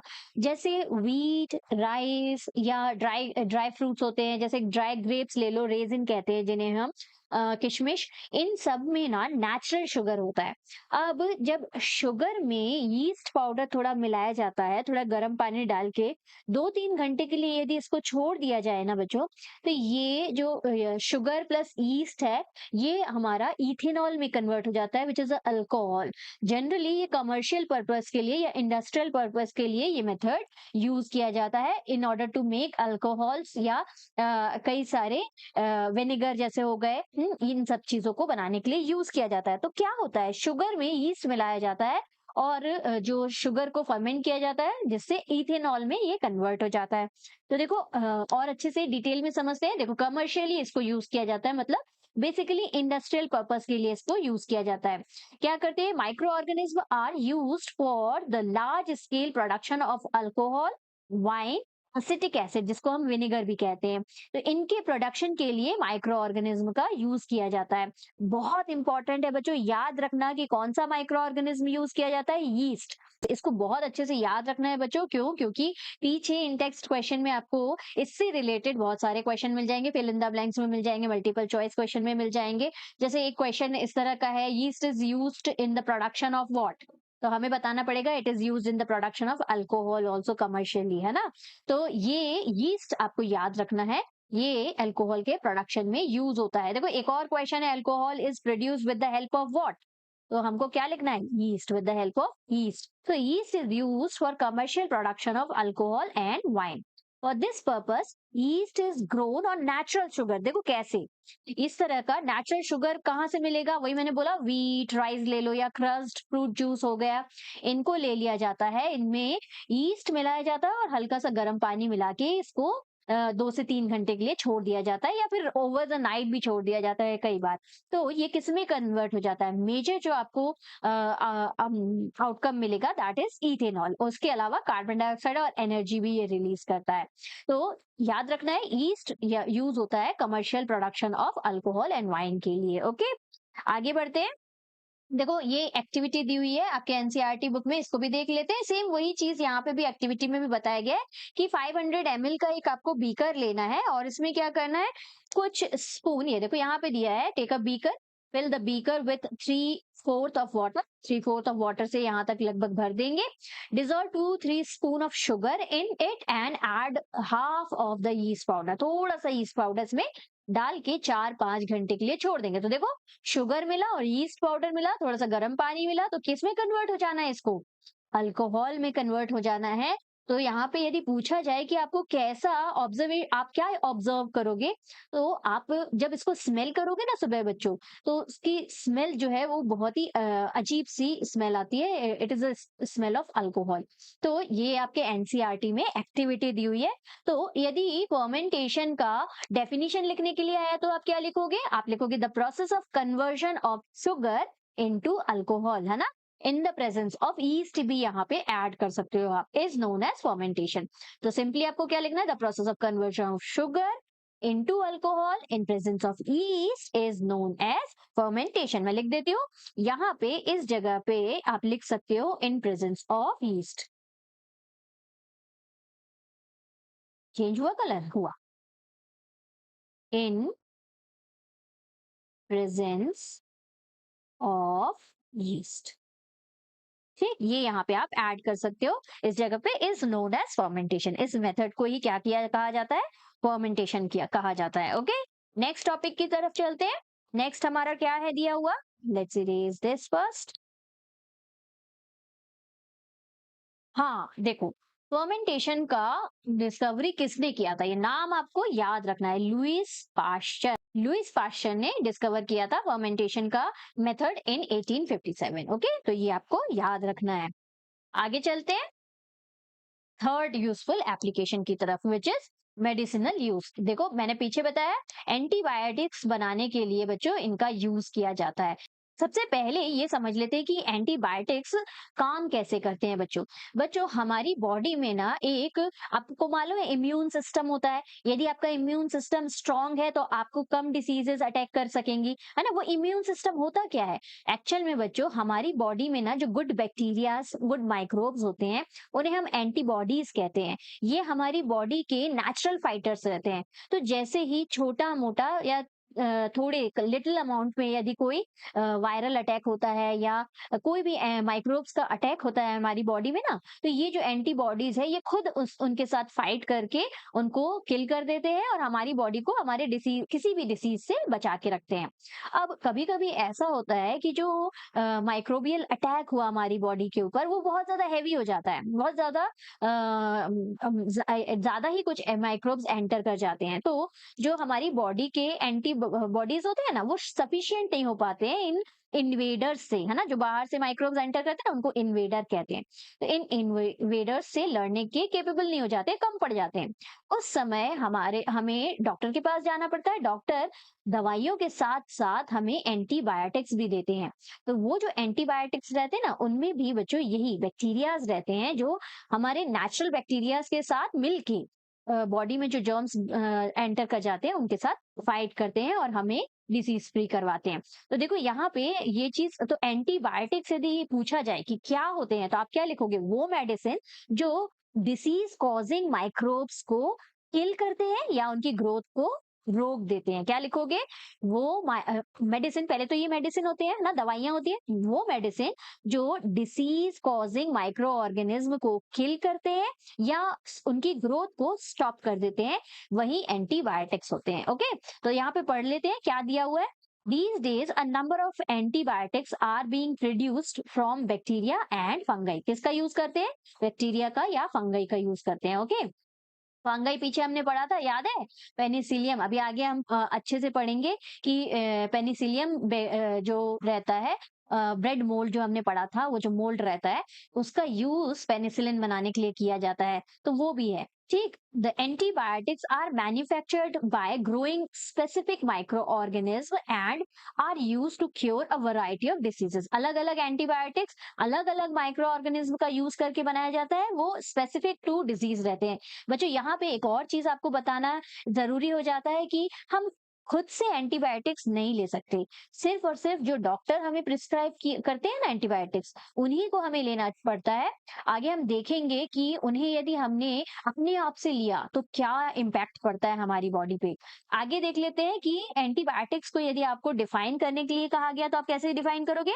द मेडिसिन दैट किल और stop the growth of disease causing microbes. किसका ग्रोथ स्टॉप करते हैं? डिसीज कॉजिंग माइक्रो ऑर्गेनिज्म का ग्रोथ स्टॉप करते हैं या उनको किल ही कर देते हैं, वो मेडिसिन रहते हैं हमारे क्या? एंटीबायोटिक्स। देखो ये स्ट्रेप्टोमाइसिन, ये नाम आपको अच्छे से याद रखना है। अगेन आपको पीछे क्वेश्चन में मिल जाएगा स्ट्रेप्टोमाइसिन, तो स्पेलिंग भी याद रखना। फिल इन द ब्लैंक्स में यदि आ गया तो आपको स्पेलिंग भी बननी चाहिए। देखो स्ट्रेप्टोमाइसिन, ठीक। नेक्स्ट है टेट्रामाइसिन और देन है इरेथ्रोमाइसिन। तो स्ट्रेप्टोमाइसिन तो बहुत अच्छे से याद कर लेना, बाकी दो याद रखना, टेट्रामाइसिन याद रख लेना, इरेथ्रोमाइसिन यदि नहीं याद हुआ तो इट्स ओके। दो तो एटलीस्ट आपको याद होने ही चाहिए बच्चों, बहुत इंपॉर्टेंट है, ठीक। एग्जाम्पल के तौर पे आपको लिखने के लिए बोला जा सकता है। अब इसके अलावा देखो यही जो एंटीबायोटिक्स हम यूज करते हैं ना, इन्हीं को थोड़ा सा चेंज करके जो हमारे पोल्ट्री मतलब मुर्गियां पालते हैं, पोल्ट्री जो मुर्गियां पालते हैं या जहाँ पे एनिमल्स पाले जाते हैं उनको भी तो दवाइयों की जरूरत होती है ना? तो उनको भी क्योंकि इन्फेक्शन हो जाता है, अलग अलग इन्फेक्शन के लिए उनके लिए भी एंटीबायोटिक्स बनाए जाते हैं। Antibiotics even mixed with the feed of livestock and poultry to check microbial infection in animals. Livestock मतलब जो एनिमल्स पालते हैं ना, हम घर में जो पालने वाले पालतू एनिमल्स होते हैं उनको लाइव स्टॉक बोलते हैं। और पोल्ट्री मतलब जहाँ पे मुर्गियां पाली जाती है ना? तो ये जो है इन यहाँ पे भी उनके खाने के साथ बच्चों क्या मिलाया जाता है? एंटीबायोटिक्स मिला के उनको दिया जाता है, जिससे उनके उनमें भी माइक्रोबियल ग्रोथ ना हो जाए, कोई डिसीज ना हो जाए, ठीक। इवन की प्लांट की डिसीज के लिए भी कई तरह के एंटीबायोटिक्स अवेलेबल है। अब जैसे कि मैंने बोला था कि एंटीबायोटिक्स जो है वो क्वालिफाइड डॉक्टर के प्रिस्क्राइब किए हुए ही हमें लेने चाहिए, खुद से नहीं लेने चाहिए। जान लेते हैं वो क्यों नहीं लेने चाहिए बच्चों। देखो एंटीबायोटिक्स होते हैं ना बच्चों, वो देखो ऑलरेडी हमारे बॉडी में एंटीबॉडीज है, हमें कुछ अमाउंट में ही एंटीबायोटिक्स लेना चाहिए जितना हमें डॉक्टर प्रिस्क्राइब डॉक्टर से प्रिस्क्राइब किया गया हो।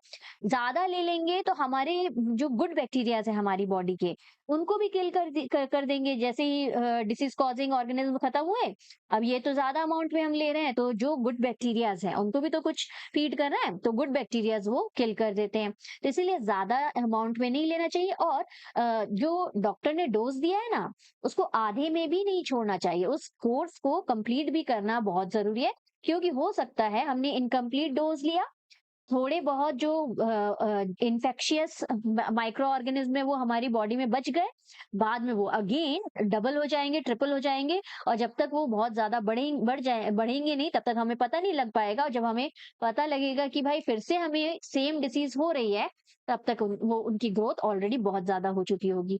इसीलिए जितना डॉक्टर प्रिस्क्राइब करता है बच्चों, उसी क्वांटिटी में हमें एंटीबायोटिक्स लेना बहुत ज़रूरी है, ना उससे ज़्यादा ना उससे कम। देखो वही चीज़ यहाँ पे भी दिया है। इस क्वेश्चन को अच्छे से याद रखना, क्योंकि इन टेक्स्ट क्वेश्चन में पीछे अगेन व्हाट इज़ एंटीबायोटिक की डेफिनिशन भी आपको लिखनी है और साथ में हमें एंटीबायोटिक्स को एक स्पेसिफिक अमाउंट में क्यों लेना चाहिए, ये भी आपको आंसर लिखना है। तो antibiotic should be taken only on the advice of a qualified doctor. एक क्वालिफाइड डॉक्टर के एडवाइस पे ही एंटीबायोटिक लेना चाहिए, खुद से जाके नहीं ले सकते हैं। केमिस्ट के पास गया, भैया दे दीजिए, काम नहीं करेगा। ओके, अभी हमने देखा कि अलग अलग एंटीबायोटिक्स अलग अलग डिसीज के लिए होता है। क्योंकि also you must complete the course prescribed by the doctor. जो डॉक्टर ने कोर्स बोला उसको कंप्लीट करना चाहिए। If you take antibiotics when not needed और in wrong dose, it may make the drug less effective when you might need it in future. ज्यादा antibiotic लेने से भी बच्चों क्या होगा, हमारी बॉडी जो है वो उनकी जो खुद से फाइट करने की जो कैपेबिलिटी है ना, वो तो बिल्कुल खत्म ही हो जाएगी। फिर जब तक हम दवाई नहीं लेंगे ना, तब तक हमारी बॉडी जो है वो खुद से क्योर हो ही नहीं पाएगी। इसलिए ज्यादा मेडिसिन भी अच्छी नहीं होती है। जब तक आप खुद से आपकी एंटीबॉडीज काम कर रही है, तो let them work for you. बहुत ज्यादा यदि प्रॉब्लम होती है, तभी हमको क्या लेना चाहिए, एंटीबायोटिक्स लेने चाहिए। Okay, also antibiotics taken unnecessarily may kill the beneficial bacteria in the body. जैसे मैंने बोला, ज्यादा एंटीबायोटिक्स लेने से हमारे जो अंदर के गुड बैक्टीरियाज है वो भी मर जाते हैं। Antibiotics however are not effective against cold and flu as they are caused by viruses. तो पीछे भी मैंने बताया बच्चों कि वायरस जो होता है ना, उसके लिए वो स्पेशल टाइप का होता है ना, नॉन लिविंग और लिविंग दोनों के बीचों बीच रहता है। और उसके लिए जो मेडिसिन रहती है ना, वो भी अलग रहती है। ये जो जनरल एंटीबायोटिक्स है ना, ये वायरल फीवर या वायरल डिसीजेस के लिए काम नहीं करती। वायरल डिसीजेस के लिए सिर्फ और सिर्फ क्या काम करता है, वैक्सीन काम करता है बच्चों। वो हम आगे देखेंगे। देखो यहाँ पे मिस्टर अलेक्जेंडर फ्लेमिंग की बहुत इंटरेस्टिंग सी एक स्टोरी दी हुई है बच्चों। उन्होंने पेनिसिलिन का डिस्कवर किया था। ये जो पेनिसिलिन है ना, ये हमारे अंदर डिसीज कॉजिंग बैक्टीरिया को मारने के लिए काम में आता है। ये पेनिसिलिन एंटीबायोटिक के रूप में यूज किया जाता है। तो क्या हुआ, ये पेनिसिलिन की खोज कैसे हुई? ये जो मिस्टर अलेक्जेंडर फ्लेमिंग है ना, ये क्या कर रहे थे, इनका काम क्या था? इनका काम था अलग अलग बैक्टीरियाज की स्टडी करना, गुड बैक्टीरियाज भी, बैड बैक्टीरियाज या डिसीज कॉजिंग बैक्टीरियाज की भी। तो एक दिन ऐसे ही ये अपने इनको बोलते हैं बच्चों, ये कल्चर बैक्टीरिया कल्चर प्लेट कहलाते हैं। ये culture of disease causing bacteria क्या होता है, जो बैक्टीरियाज रहते हैं ना, उनको एक एनवायरनमेंट प्रोवाइड किया जाता है ग्रोथ के लिए। अब ग्रोथ क्यों कर रहे हैं भैया, वो तो डिसीज कॉजिंग है, उनको भी तो स्टडी करना जरूरी है ना। अब हमको ये भी तो पता लगाना पड़ेगा कि इनका ग्रोथ किस चीज से अच्छे से हो रहा है और इनको किल किससे किया जाता है ना, तभी तो हम दवाई बना सकते हैं। और गुड बैक्टीरिया का तो कल्चर करना जरूरी है, ग्रोथ करना। कल्चर करना मतलब क्या, ग्रोथ करना, ग्रोथ ऑफ बैक्टीरिया, उनको एक एनवायरनमेंट प्रोवाइड करना ग्रो करने के लिए। ठीक, तो उसको ही बोलते हैं कल्चर ऑफ बैक्टीरिया या कल्चर ऑफ माइक्रोब्स भी बोलते हैं। तो उन्होंने एक क्या किया, ये स्टडी कर रहे थे एक डिसीज कॉजिंग बैक्टीरिया की। अलग अलग उन्होंने, देखो यहाँ पे क्या लिए हुए हैं, प्लेट्स लिए हैं। एक दिन क्या उन्होंने पाया कि एक ग्रीन कलर का मोल्ड जो है एक प्लेट में आ गया। अब वो जो ग्रीन कलर का मोल्ड जिस प्लेट में आया ना, उस प्लेट में जो डिसीज कॉजिंग बैक्टीरियाज थे, वो धीरे धीरे कम होने लगे और ग्रेजुअली मरने लगे, मतलब दे आर किल्ड। तो उन्होंने पाया कि ये जो मोल्ड है, ये मोल्ड क्या कर सकता है, इन डिसीज कॉजिंग बैक्टीरियाज को किल कर सकता है। वहीं से बच्चों पेनिसिलिन की डिस्कवरी हुई। तो ये पेनिसिलिन अब एंटीबायोटिक्स एंटीबायोटिक्स के रूप में यूज होने लगा है और ये बैक्टीरियल डिसीजेस के लिए बहुत ही ज्यादा यूजफुल है। तो ये थी एक छोटी सी कहानी मिस्टर अलेक्जेंडर फ्लेमिंग की। तो उन्होंने अपना स्टडी करते करते एक बहुत ही इंपॉर्टेंट दवाई का डिस्कवरी कर लिया। तो थी ना इंटरेस्टिंग स्टोरी। इसी तरह से आप भी अच्छे से पढ़ाई करो और अलग अलग चीजों की डिस्कवरी करना, ओके, और अच्छी डिस्कवरीज। आगे चलते हैं। आगे नेक्स्ट यूज, फोर्थ यूज क्या दिया है, देखो, वैक्सीन बनाने के लिए। अब वैक्सीन बनाने के लिए कैसे वैक्सीन काम करता है बच्चों, उसको जान लेते हैं। जैसे कि मैंने अभी थोड़ी देर पहले बताया था आपको कि हमारी बॉडी में जो एंटीबॉडीज होते हैं वो नेचुरल फाइटर्स होते हैं हमारी बॉडी में, डिसीज एंटरिंग माइक्रोब्स को किल करते हैं, है ना। अब वैक्सीन के केस में क्या होता है पता, वैक्सीन जो बनाई जाती है वो भी लगभग लगभग सेम तरीके के वायरसेस से, डेड वायरसेस से बनाई जाती है। और स्मॉल अमाउंट में वो वायरसेस जो है ना, वो हमारी बॉडी में इंजेक्ट किया जाता है। जैसे ही वो वायरस स्मॉल अमाउंट में हमारे बॉडी में इंजेक्ट किया गया, हमारी बॉडी के जो एंटीबॉडीज है वो एकदम फाइट करने के लिए प्रिपेयर हो गए, they are ready to fight. अब वो जैसे ही और जैसे ही उन्होंने देखा कि इन्वेडर आ रहे हैं, तो ये जो एंटीबॉडीज है ना, ये और नए नए बनने लगते हैं हमारी बॉडीज में, और नए एंटीबॉडीज बनने लगते हैं, जिससे कि अच्छे से इनसे फाइट कर सके। तो धीरे धीरे इन डेड वायरस या स्मॉल अमाउंट ऑफ वायरस जो हमारे अंदर इंजेक्ट किया गया ना, हमारी बॉडी ने नेचुरली उससे फाइट करने के लिए एंटीबॉडीज बना ली। ठीक, नेक्स्ट टाइम, सेकेंड टाइम फिर से जब हमको डोज दिया गया या जिसको डोज दिया जा रहा है उसको दिया गया, फिर और ज्यादा एंटीबॉडीज बन गए। बस एटलीस्ट एक बार या दो बार ही दिया जाता है बच्चों। अपने आप हमारी बॉडी में ऐसे फाइटर्स बन जाते हैं, ऐसे एंटीबॉडीज बन जाते हैं जो एक पर्टिकुलर वायरस से लड़ने के केपेबल हो जाते हैं। तो नेक्स्ट टाइम यदि नेचुरली यदि ये वायरस हमारे ऊपर अटैक भी करता है, तो ऑलरेडी हमारी बॉडी के अंदर क्या है, एंटीबॉडीज बने हुए हैं इनसे फाइट करने के लिए, है ना। तो ये जो वायरस है हमें इनका हार्मफुल इफेक्ट हमारे ऊपर नहीं हो सकता, नहीं हो पाता है, हम उससे बच जाते हैं। तो इसीलिए जो पोलियो ड्रॉप्स हम खाते हैं, या चिकन पॉक्स का आपने कुछ सालों पहले देखा था कि हर 5 साल के 5 साल से छोटे बच्चों को क्या किया जाता था, घर घर जाके पोलियो ड्रॉप्स दिया जाता था। ये पोलियो ड्रॉप्स क्या था, ये पोलियो ड्रॉप्स एक्चुअल में बच्चों वैक्सीन ही था। तो वही वो जो कैंपेन रन किया गया था, वर्ल्ड वाइड कैंपेन, उससे पोलियो को पल्स पोलियो प्रोग्राम नाम दिया गया था, है ना। तो इन 2 ड्रॉप्स से पूरे के पूरे कंट्री में, हमारी कंट्री में, इनफैक्ट वर्ल्ड वाइड पोलियो का इरेडिकेशन हो गया, मतलब पोलियो जड़ से खत्म हो गया। तो वैक्सीन इस तरह से काम करता है बच्चों। आपको कुछ साल पहले याद है, कोरोना ने जब अटैक किया था, तो हमारे साइंटिस्ट किस तरह से लगे हुए थे वैक्सीन बनाने के लिए। उसके बाद उन्होंने वैक्सीन बना भी लिया था, we were given those vaccine, है ना। उसके कारण हमारे कई सारे लोगों को की जान बची, है ना। Now we are free from that या सेफ फ्रॉम दैट वायरस, ऐसे बोल सकते हैं। अब यहाँ पढ़ लेते हैं क्या दिया हुआ है। When a disease carrying microbe enters our body, the body produces antibodies to fight the invader. Invader किसे कहते हैं, जो बाहर से आए हुए माइक्रोब्स है, और क्या, डिसीज कॉजिंग माइक्रोब्स जो अंदर आ रहे हैं उन्हें इन्वेडर, बाहरी शत्रु बोलते हैं। ठीक, when a disease carrying microbe enter our body, जब डिसीज कैरिंग माइक्रोब हमारे बॉडी के अंदर एंटर करते हैं, the body produces antibodies, body क्या प्रोड्यूस करता है, antibodies to fight these invader. The body also remembers how to fight the microbes if it enters again. तो जैसे ही एंटीबॉडीज तो बन गए, अब बॉडी जो है वो इनको याद रखता है कि भाई ये वाले माइक्रोब्स जो होते हैं ना, ये यदि एंटर करे तो हमारी ये जो एंटीबॉडीज है इनसे फाइट कर लेंगे। If it enters the body, इनको हमारी बॉडी को याद रहता है।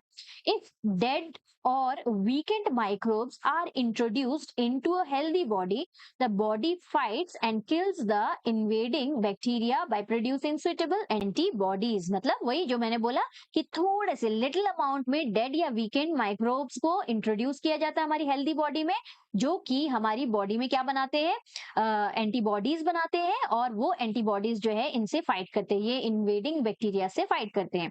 और फिर बॉडी इनको रिमेम्बर, याद रखते हैं कि भैया ये वाले यदि माइक्रोब्स एंटर करेंगे तो हमारी बॉडी को फाइट करना है। The antibodies remain in the body. देखो एंटीबॉडीज जो है फिर बॉडी में ही रह जाते हैं, and we are protected from the disease causing microbes forever. और उस डिसीज कॉजिंग माइक्रोब से हम हमेशा के लिए क्या हो जाते हैं, बच जाते हैं। Several diseases including cholera, tuberculosis, small pox and hepatitis can be prevented by vaccination. बच्चों ये आज के समय में बहुत ही छोटी मोटी बीमारियां हो गई, लेकिन एक समय इनके कारण बहुत सारे लोगों ने अपना अपना जान गंवाया है। They were very dangerous diseases. तो thanks to vaccine, thanks to the doctors जिन्होंने ये वैक्सीन बनाए, और आज हमारे यहाँ ये जो डिसीजेस है ये बहुत ही, इनको क्योर करना बहुत ही इजी हो गया है। अब ये देखो एडवर्ड जेनर, इनको याद रखना, इन्होंने जो है वैक्सीन का, स्मॉल पॉक्स की वैक्सीन को डिस्कवर किया था। एडवर्ड जेनर, इन्होंने स्मॉल पॉक्स की वैक्सीन डिस्कवर की थी। ओके, ये याद रखना है आपको। फिफ्थ यूज देख लेते हैं फटाफट। Increase soil fertility. हमें मालूम है जो बैक्टीरियाज रहते हैं सॉइल की फर्टिलिटी को इंक्रीज करते हैं। पढ़ाई हुआ है हमने, नाइट्रोजन जो रहता है वो किसके द्वारा फिक्स किया जाता है, राइजोबियम बैक्टीरिया के द्वारा, है ना, जो नाइट्रोजन को प्लांट यूजेबल फॉर्म में कन्वर्ट कर देता है। तो वही दिया है बच्चों, इंक्रीज सॉइल फर्टिलिटी, सॉइल की फर्टिलिटी को इंक्रीज करता है। सिर्फ नाइट्रोजन ही फिक्स नहीं करता है बच्चों, उसके अलावा भी सॉइल में जितने भी माइक्रोब्स होते हैं, गुड माइक्रोब्स होते हैं, वो भी सॉइल की फर्टिलिटी को इंक्रीज करते हैं, सिम्बायोटिक रिलेशनशिप बनाते हैं प्लांट और अपने में, और प्लांट के ग्रोथ में काफी हेल्पफुल होते हैं वो सारे बैक्टीरिया। अलग अलग बैक्टीरिया, अलग अलग माइक्रोब्स जो रहते हैं वो प्लांट के ग्रोथ में बहुत हेल्पफुल रहते हैं, इसीलिए बोलते हैं कि सॉइल की फर्टिलिटी को इंक्रीज करते हैं। देखो सम, हमें क्या याद रखना है, some bacteria are able to fix nitrogen from atmosphere to enrich soil with nitrogen and increase its fertility। हमें याद रखना है कि कुछ बैक्टीरिया ऐसे होते हैं जो नाइट्रोजन को फिक्स करते हैं एटमॉस्फेयर के, और इंक्रीज कर देते हैं सॉइल की फर्टिलिटी को। These microbes are commonly called biological nitrogen fixer। इन्हें क्या बोलते हैं, biological nitrogen, natural nitrogen fixer होते हैं ना, तो इसीलिए इन्हें बायोलॉजिकल नाइट्रोजन फिक्सर बोलते हैं। आपको नाम याद रखना है बच्चों, दोनों नाम याद रखना है। एक ब्लू ग्रीन एल्गे होता है, अब ब्लू ग्रीन एल्गे याद रखना, इन्हें साइनोबैक्टीरिया कहते हैं। Though it is written here bacteria, they are algae. देखोगे कैसा होता है ये तो जो है माइक्रोस्कोपिक व्यू है। एक्चुअल में ये जो पॉन्ड के चारों तरफ ऐसा ग्रीन कलर की काई जो जम जाती है ना, पानी के ऊपर एक लेयर जो जम जाती है, वो होती है भाई ब्लू ग्रीन एल्गी, साइनोबैक्टीरिया भी कहते हैं इनको। They are very good to enrich the soil, ये सॉइल को बहुत फर्टाइल बनाते हैं बच्चों। इसीलिए तो बोलते हैं कि नदियों के किनारे की जो सॉइल रहती है वो बहुत फर्टाइल होती है। इनके अलावा और बहुत सारे बैक्टीरियाज होते हैं और माइक्रोब्स होते हैं जो हेल्पफुल होते हैं, लेकिन आपको याद रखना है ब्लू ग्रीन एल्गे और राइजोबियम तो याद हो ही गया होगा, इतनी बार हमने कर चुका है ना। तो ये हो गया हमारा इंक्रीज सॉइल फर्टिलिटी वाला पॉइंट, फिफ्थ पॉइंट। अब आ जाते हैं सिक्स पॉइंट। देखो इन क्लीनिंग द एनवायरमेंट। मैंने बताया ये जो माइक्रोब्स होते हैं वो जो जो देखो लास्ट चैप्टर में हमने पढ़ा था कि किस तरह से मेन्योर बनाया जाता है ना, ऑर्गेनिक मेन्योर। क्या कर रहे हैं यहाँ पे, जितने भी खराब या सब्जी के छिलके हुए या पत्तियां हुई सूखी, उनको क्या करना है, एक जगह पे डाल के रख दे रहे हैं, फिर इसको ढाक देंगे, थोड़ा सा सॉइल डाल के इसको ढाक के रख देंगे बच्चों। कुछ समय बाद जब इसको खोल के देखा जाएगा तो कंप्लीट सॉइल में ये कन्वर्ट हो चुका रहेगा। तो माइक्रो ऑर्गेनिज्म ने क्या किया, इन ऑर्गेनिक सब्सटेंस को डिकम्पोज करके किसमें कन्वर्ट कर दिया, सॉइल। और ये जो सॉइल बनता है ना इससे, it is very good for the growth of a plant, है ना। इसी को तो बाद में क्या मैन्योर के रूप में प्लांट में डाला जाता है। तो देखो इसके अलावा, ये तो प्लांट्स है ना बच्चों, इसके अलावा आप यदि देखोगे डेड एनिमल पड़ा हुआ है, उसमें से बहुत सारी, बहुत खराब सी फॉल स्मेल आ रही है, और यदि एक दो दिन बाद जाओगे तो you would not find that animal there, वहां पे वो रहेगा ही नहीं। वो किस में कन्वर्ट हो चुका रहेगा, वो कंप्लीटली सॉइल में कन्वर्ट हो चुका रहेगा। तो देखो ये जो है नेचुरल क्लीनर ऑफ एनवायरनमेंट है ना, नेचुरली इन्होंने क्या किया, एनवायरनमेंट को क्लीन कर दिया, ऐसा होता है। देखो ये क्या दिया है, the microorganisms decompose dead organic waste of plant and animals converting them into simple substance. Microorganism जो है डिकम्पोज कर देते हैं dead organic waste of plant और एनिमल के ऑर्गेनिक वेस्ट को, और उन्हें सिंपल सब्सटेंस में मतलब सॉइल में कन्वर्ट कर देते हैं। These substances are again used by other plants and animals. Therefore, thus, microorganisms can be used to degrade the harmful and smelly substances and thereby clean up the environment। इस तरह से ये harmful और smelly substance को क्या कर देते हैं, डिग्रेड कर देते हैं, सॉइल में कन्वर्ट कर देते हैं और हमारे एनवायरनमेंट को क्या करते हैं, क्लीन बनाते हैं। तो देखो कितने अच्छे होते हैं। तो देखो एनसीईआरटी में आपको 10 लाइंस लिखने हैं useful applications of micro organism में। तो क्या लिखोगे अब, आई होप आपको तो ये आंसर खुद से बन जाएगा, हमने देख लिए हैं कितने यूजेस है, फिर भी एक बार रिवाइज करते हैं। पहला आप क्या लिख सकते हो, micro organism help in the production of food like चीज एंड ब्रेड, है ना, चीज और ब्रेड बनाने के लिए माइक्रो ऑर्गेनिज्म का यूज होता है। Then lactobacillus bacteria help in the formation of curd, curd के फॉर्मेशन में लैक्टोबैसिलस बैक्टीरिया काम करता है। They play a vital role in decomposing organic waste, recycling nutrient in nature, ये क्या करते हैं, डिकम्पोज कर देते हैं ऑर्गेनिक वेस्ट को और नेचर में न्यूट्रिएंट्स को फिर से क्या कर देते हैं, ले आते हैं। Then some bacteria fix nitrogen in the soil, enrich it for plants growth, plant के ग्रोथ के लिए कुछ बैक्टीरिया क्या करते हैं, नाइट्रोजन को फिक्स करते हैं, है ना। Increase the fertility of soil, soil की कुछ बैक्टीरिया ऐसे होते हैं जैसे ब्लू ग्रीन एल्गी हमने देखा, इंक्रीज करते हैं फर्टिलिटी ऑफ सॉइल को, है ना। फिर microorganism are used in fermentation of alcohol and vinegar, ये एक पॉइंट आप लिख सकते हो कि फर्मेंटेशन ऑफ अल्कोहल और विनेगर में यूज किया जाता है। Certain microbes are used in the production of antibiotics, antibiotics के लिए यूज किया जाता है बनाने के लिए, जैसे पेनिसिलिन हो गया। पेनिसिलिन का आपको नाम भी याद रखना है बच्चों, ठीक। फिर antibiotics are mixed with feed of livestock and poultry to check the microbial infection in animal, animals में भी इनफैक्ट इनको यूज किया जाता है, या प्लांट में भी यहाँ पे हम ऐड कर सकते हैं कि प्लांट में या एनिमल में माइक्रोबियल ग्रोथ को चेक करने के लिए, उनको हटाने के लिए भी एंटीबायोटिक्स का यूज किया जाता है। They are also made up of microorganism, है ना। यीस्ट, यीस्ट के बारे में हमने पढ़ा, माइक्रो ऑर्गेनिज्म है जो बेकिंग के लिए, और ब्रू इंडस्ट्री मतलब जो कोल्ड ड्रिंक्स होते हैं ना बच्चों, कोल्ड ड्रिंक्स वगैरह में भी माइक्रो ऑर्गेनिज्म का यूज किया जाता है, ठीक। तो वहां पे आप ब्रू इंडस्ट्री यदि नहीं लिखना है तो आप सिर्फ बेकिंग इंडस्ट्री लिख के छोड़ सकते हो, okay.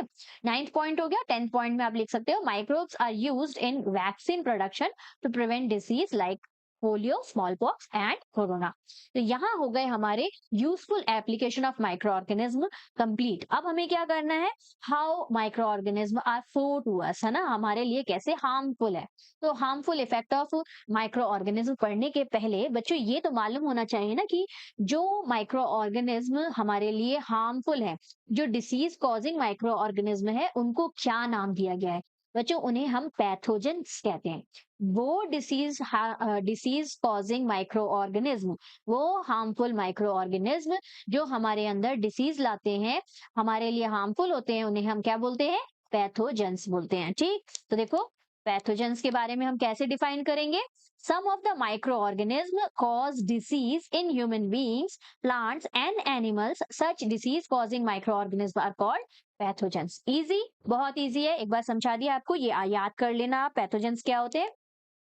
Let us study more about their harmful activities, कैसे कैसे वो हमारे लिए हार्मफुल है देख लेते हैं, ठीक।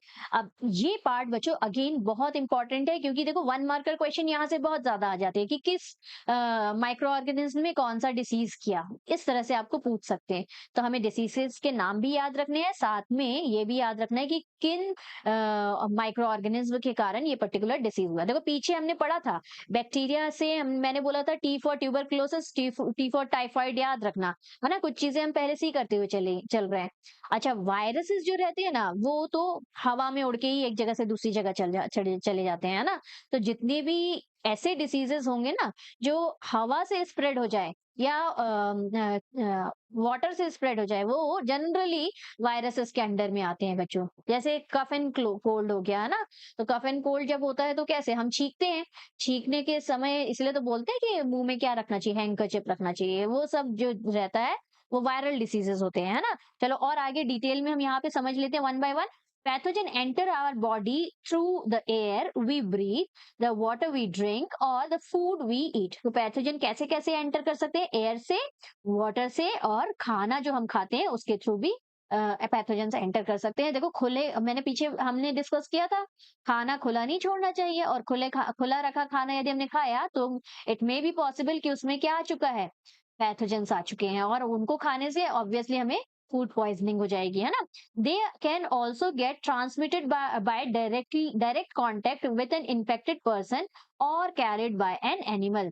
ये जो है ये डायरेक्ट भी ट्रांसमिट हो सकते हैं, किससे? इन्फेक्टेड पर्सन से या एनिमल से। देखो कोई पर्सन इन्फेक्टेड है जिसको सर्दी खांसी हो गई है, तो जनरली कोरोना के समय ही बच्चों जब सबको किसी को भी यदि कोरोना हो जाता था तो क्या बोला जाता था? They should be stay at home, है ना। उनको इधर उधर जाना अलाउड नहीं था। क्यों? क्योंकि ये जो है एयर बॉन्ड भी था, एयर से एक जगह से दूसरी जगह इन्फेक्टेड पर्सन से हेल्दी पर्सन के पास चला जाता था। बहुत ही सोफिस्टिकेटेड था, बहुत ही ज्यादा जल्दी फैलने वाला था। तो इन्फेक्टेड पर्सन से इजिली एक जगह से दूसरी जगह हेल्दी पर्सन के अंदर जो पैथोजेंस होते हैं वो जा सकते हैं। और ऐसे डिसीजेस जो इन्फेक्टेड पर्सन से एक हेल्दी पर्सन की बॉडी में चले जाए, उन्हें हम कम्युनिकेबल डिसीजेस कहते हैं। देखो आगे वही दिया है, कम्युनिकेबल डिसीजेस कौन से होते हैं? Microbial diseases that can spread from an infected person to healthy person through air, water, food or physical contact are called communicable diseases. Physical contact मतलब हाथ हाथ में हमने छीका और हाथ किसी और हेल्दी पर्सन से जाके मिला रहे, तो वो जो हमारे हाथ के माइक्रोब्स थे, माइक्रो ऑर्गेनिज्म थे, पैथोजेंस थे, वो किस में ट्रांसफर हो गए? जो हेल्दी बॉडी वाला पर्सन था उसके हाथ में ट्रांसफर हो गए। तो इससे दोनों की तबीयत खराब होगी, है ना। तो इसीलिए हमेशा एक हैंकरचिप रखना चाहिए बच्चों। अच्छा, they are called communicable diseases, ऐसे माइक्रोबियल डिसीजेस जो स्प्रेड हो जाते हैं इन्फेक्टेड पर्सन से हेल्दी पर्सन में थ्रू एयर, वाटर, फूड और फिजिकल कांटेक्ट, उन्हें हम कम्युनिकेबल डिसीजेस याद रखना है। डेफिनेशन ये आती है। Examples of such diseases include cholera, common cold, chicken pox and tuberculosis. तो कम्युनिकेबल डिसीजेस में बच्चों इनके नाम आपको याद रखने हैं। कॉलेरा जो होता है वो बच्चों गंदा पानी पीने से होता है ना, उल्टियां होने लगती हैं। ये जो है ये बैक्टीरियल डिसीज होता है। इसके अलावा देखो कॉमन कोल्ड और चिकन पॉक्स ये दोनों वायरल डिसीज होते हैं। इन्हें मोड ऑफ ट्रांसमिशन क्या है इसका? एयर है। एयर के थ्रू एक जगह से दूसरी जगह ट्रांसमिट हो जाते हैं, एक अनहेल्दी पर्सन से हेल्दी पर्सन में ट्रांसमिट हो जाते हैं। ट्यूबरक्लोसिस हमने पीछे पढ़ा था, बैक्टीरियल डिसीज है, मैंने बताया था। T for tuberculosis and T for typhoid, bacterial disease होते हैं। Again mode of transmission tuberculosis का भी एयर मतलब हवा के थ्रू। ये जो कम्युनिकेबल डिसीजेस है ना जनरली हवा के थ्रू एक अनहेल्दी पर्सन से हेल्दी पर्सन में ट्रांसमिट हो जाते हैं। कैसे होते हैं बच्चों? जब एक अनहेल्दी पर्सन छींकता है तो इसीलिए बोला जाता है कि मुंह में हाथ रख के छींकना चाहिए, क्योंकि जब हम छींकते हैं ना तो हमारे छींक के साथ साथ वाटर ड्रॉपलेट्स जो रहते हैं, है ना, थूक जो रहती है वो बाहर निकलती है। और क्या आपको मालूम है वो एक फाइन ड्रॉपलेट में थाउजेंड्स ऑफ वायरस होते हैं, और ये जो थाउजेंड्स ऑफ वायरसेस रहते हैं ये एयर के थ्रू कहीं से भी एक जगह से दूसरी जगह जा सकते हैं, किसी भी हेल्दी पर्सन को इन्फेक्ट कर सकते हैं जब वो ब्रीद इन करेगा। सांस तो लेते ही रहते हैं हम अंदर, तो इसीलिए बोला जाता है कि जब भी आप छींको तो मुंह में हाथ रख के छींकना चाहिए, है ना। तो ये तो बच्चों हो गए, हमने देखा कि मोड ऑफ ट्रांसमिशन क्या हो सकते हैं, एयर, वाटर और फूड। इसके अलावा बच्चों कुछ ऐसे इंसेक्ट्स या एनिमल्स भी होते हैं जो डिसीज कॉजिंग माइक्रोब्स को कैरी करने का काम करते हैं, मतलब एक जगह से दूसरी जगह ले जाने का काम करते हैं। सबसे कॉमन एग्जाम्पल हमारे क्या है? जो हाउस फ्लाइज होते हैं, मक्खियां या मच्छर भी होते हैं, है ना। मक्खियां क्या करती है बच्चों? गार्बेज, गंदी जगह में जाके बैठती है, गार्बेज या एनिमल एक्सक्रीटा में जाके बैठती है। उनके बॉडी पे ये जो पैथोजेंस होते हैं, pathogens means disease causing microbes, ये जाके उनकी बॉडी में स्टिक हो जाते हैं। फिर यही मक्खियां खुले खाने में जाके बैठती है और खाने को क्या कर देती है? कंटेमिनेट कर देती है, खराब कर देती है, उनमें पैथोजेंस को छोड़ देती है। और वो अनकवर्ड खाना जब हम खाते हैं तो कोई भी हेल्दी इंसान क्या हो जाएगा? सिक हो जाएगा ना। गंदा खाने से, कंटेमिनेटेड खाना खाने से कोई भी हेल्दी पर्सन सिक हो जाता है। इसीलिए बोला जाता है कि खाने को हमेशा क्या करके रखना चाहिए? ढक के रखना चाहिए। तो एक तो हमने कैरियर देख लिया हाउस फ्लाई, दूसरा कैरियर हमें मालूम है मॉस्किटोज। मॉस्किटोज जो रहते हैं वो भी कैरियर का काम करते हैं। को मालूम ही है बच्चों? नहीं मालूम तो इसका नाम आपको याद रखना बहुत इंपॉर्टेंट है। फीमेल एनोफिलस मॉस्किटो जो रहता है वो कैरियर का काम करता है मलेरिया के पैरासाइट प्लाज्मोडियम का, ये नाम याद रखना। मलेरिया जो है, अब तक तो मुझे यही मालूम था कि ये जो मच्छर है एनोफिलस, ये आ गया हमारा सामने, यही हमें मलेरिया कर देता था। लेकिन एक्चुअल में पता बच्चों ये कैरियर होता है। मतलब ये जो प्लाज्मोडियम है ना, ये माइक्रोब्स का नाम है। ये माइक्रोब इस एनोफिलस मॉस्किटो के अंदर जाता है। फिर जब ये मॉस्किटो हमें किसी भी हेल्दी पर्सन को बाइट करता है, काटता है, तो ये पैथोजन जो है, प्लाज्मोडियम जो पैथोजन है, ये हेल्दी पर्सन की बॉडी में एंटर कर जाता है और उसके बाद धीरे धीरे धीरे धीरे पूरे बॉडी में स्प्रेड होके क्या कर देता है, आपको बुखार आने लगेगा, मलेरिया हो जाएगा, which is a very dangerous disease, है ना।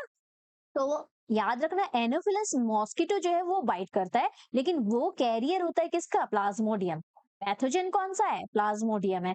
और इसको कैरी करने वाला कौन है, कैरियर जो है वो एनोफिलस है। इसी तरह से डेंगू जो है वो बच्चों एंडीज मॉस्किटो के कारण होता है। आपने सुना भी होगा कि जो एंडीज मॉस्किटो होते हैं ना, उनमें इस तरह के ब्लैक एंड व्हाइट पैचेस होते हैं। देख के अलग ही आपको समझ में आ जाएगा कि ये जो मॉस्किटो है ये डेंगू के लिए रिस्पॉन्सिबल है। तो इनसे बच के रहना हमको बहुत जरूरी है बच्चों। कैसे बच के रह सकते हैं, क्या आपको मालूम है, मॉस्किटोज हमेशा पानी में ही क्या करते हैं, ग्रोथ करते हैं, रिप्रोड्यूस करते हैं। तो यदि हमने खुले में पानी नहीं छोड़ा, चाहे साफ पानी भी हो, तो भी उसे क्या करना चाहिए, ढक के रखना चाहिए। आपको मालूम है जो डेंगू का मॉस्किटो है वो साफ पानी में रिप्रोड्यूस करता है। इसीलिए चाहे पानी गंदा हो चाहे साफ हो, गंदे पानी को तो जमा होने नहीं देना चाहिए और साफ पानी को भी हमेशा ढक के रखना चाहिए। कूलर के पानी को भी टाइम टू टाइम चेंज करते रहना चाहिए। तो यहाँ देखो क्वेश्चन टाइम में क्या दिया है, how can we control the spread of malaria और डेंगू। आंसर तो आपको अब तक समझ में आ ही गया होगा, है ना। Why does the teacher keeps telling us not to let water collect anywhere in the neighbourhood. आसपास कहीं पे भी पानी जमा नहीं होने देना चाहिए। तो इसका आंसर कैसे क्या होगा, एक ही आंसर हो सकता है भाई, वाटर कहीं जमने ही ना दो, क्योंकि मॉस्किटोज जो है वो वाटर में ही ब्रीड करते हैं। All mosquitoes breed in water, hence one should not let water collect anywhere. कहीं भी पानी को जमने नहीं देना चाहिए, in coolers, tyres, flower pots etcetera, किसी में भी नहीं जमने देना चाहिए। By keeping the surrounding clean and dry we can prevent mosquitoes from breeding.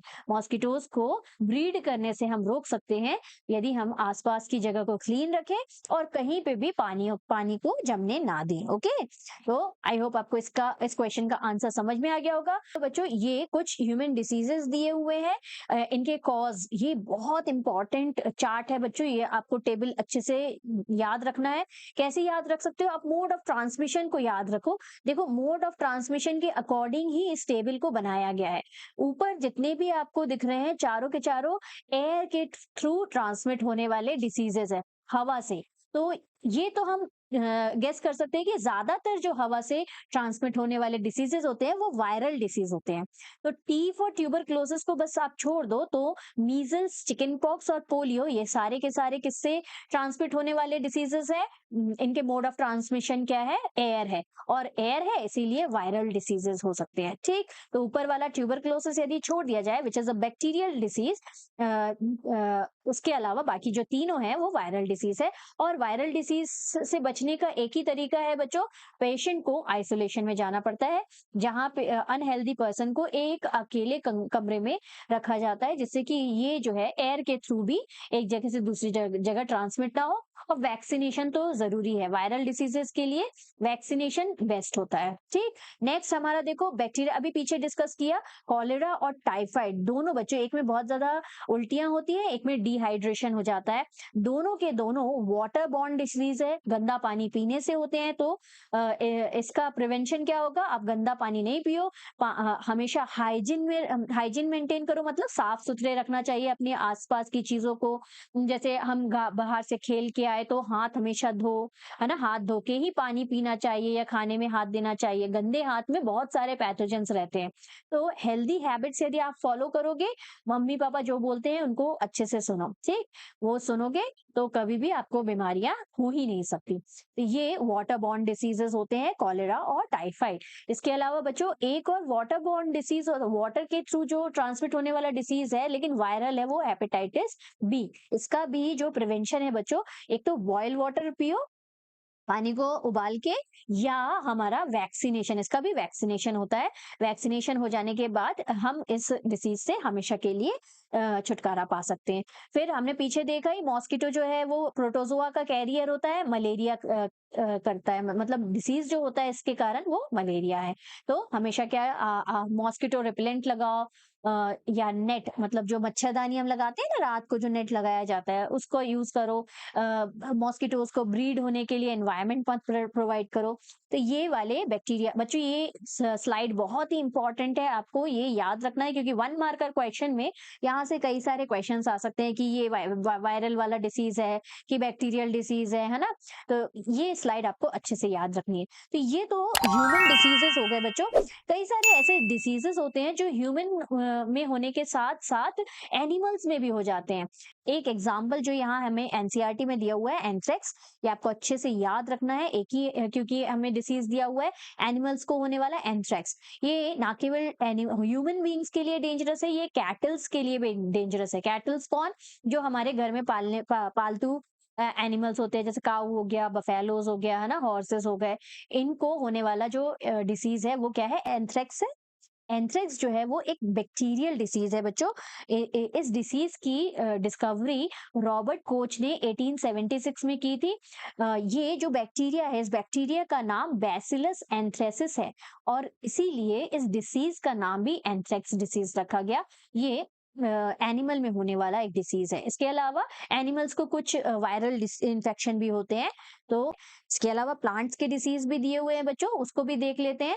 देखो, पहला जो डिसीज है वो सिट्रस कैंकर, ये एयर मोड ऑफ ट्रांसमिशन इसका एयर है, और बैक्टीरियल डिसीज है बच्चों। देखो, कुछ इस तरह का होता है। सिट्रस यानी क्या? वो जो खट्टे, जितने भी खट्टे फल होते हैं ना, जैसे नींबू हो गया, संतरा हो गया, है ना, उन प्लांट्स में ये डिसीज जनरली पाया जाता है।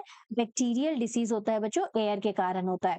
नेक्स्ट देखो, रस्ट ऑफ व्हीट, नाम से ही समझ में आ रहा है, गेहूं के ऊपर रस्ट जैसा हो जाता है, कुछ इस तरह से फंगल डिसीज हो जाता है बच्चों। ये भी एयर बॉन्ड होता है, जनरली एयर के थ्रू होता है, अदरवाइज सीड्स से भी होता है। यदि अनहेल्दी सीड्स का यूज किया गया, लास्ट चैप्टर में हमने पढ़ा था ना क्रॉप प्रोडक्शन में, कि हमें फार्मर्स को हमेशा हेल्दी सीड्स का यूज करना चाहिए in order to get healthy crops, है ना। तो यदि सीड्स में यदि ये फंगस है, तो जो प्लांट होगा वो उसमें भी ये फंगस हो सकता है, इसीलिए सीड्स को बहुत ध्यान से सेलेक्ट करना पड़ता है। तो देखो, याद रखना है आपको क्या? रस्ट ऑफ व्हीट ये फंगल डिसीज होता है।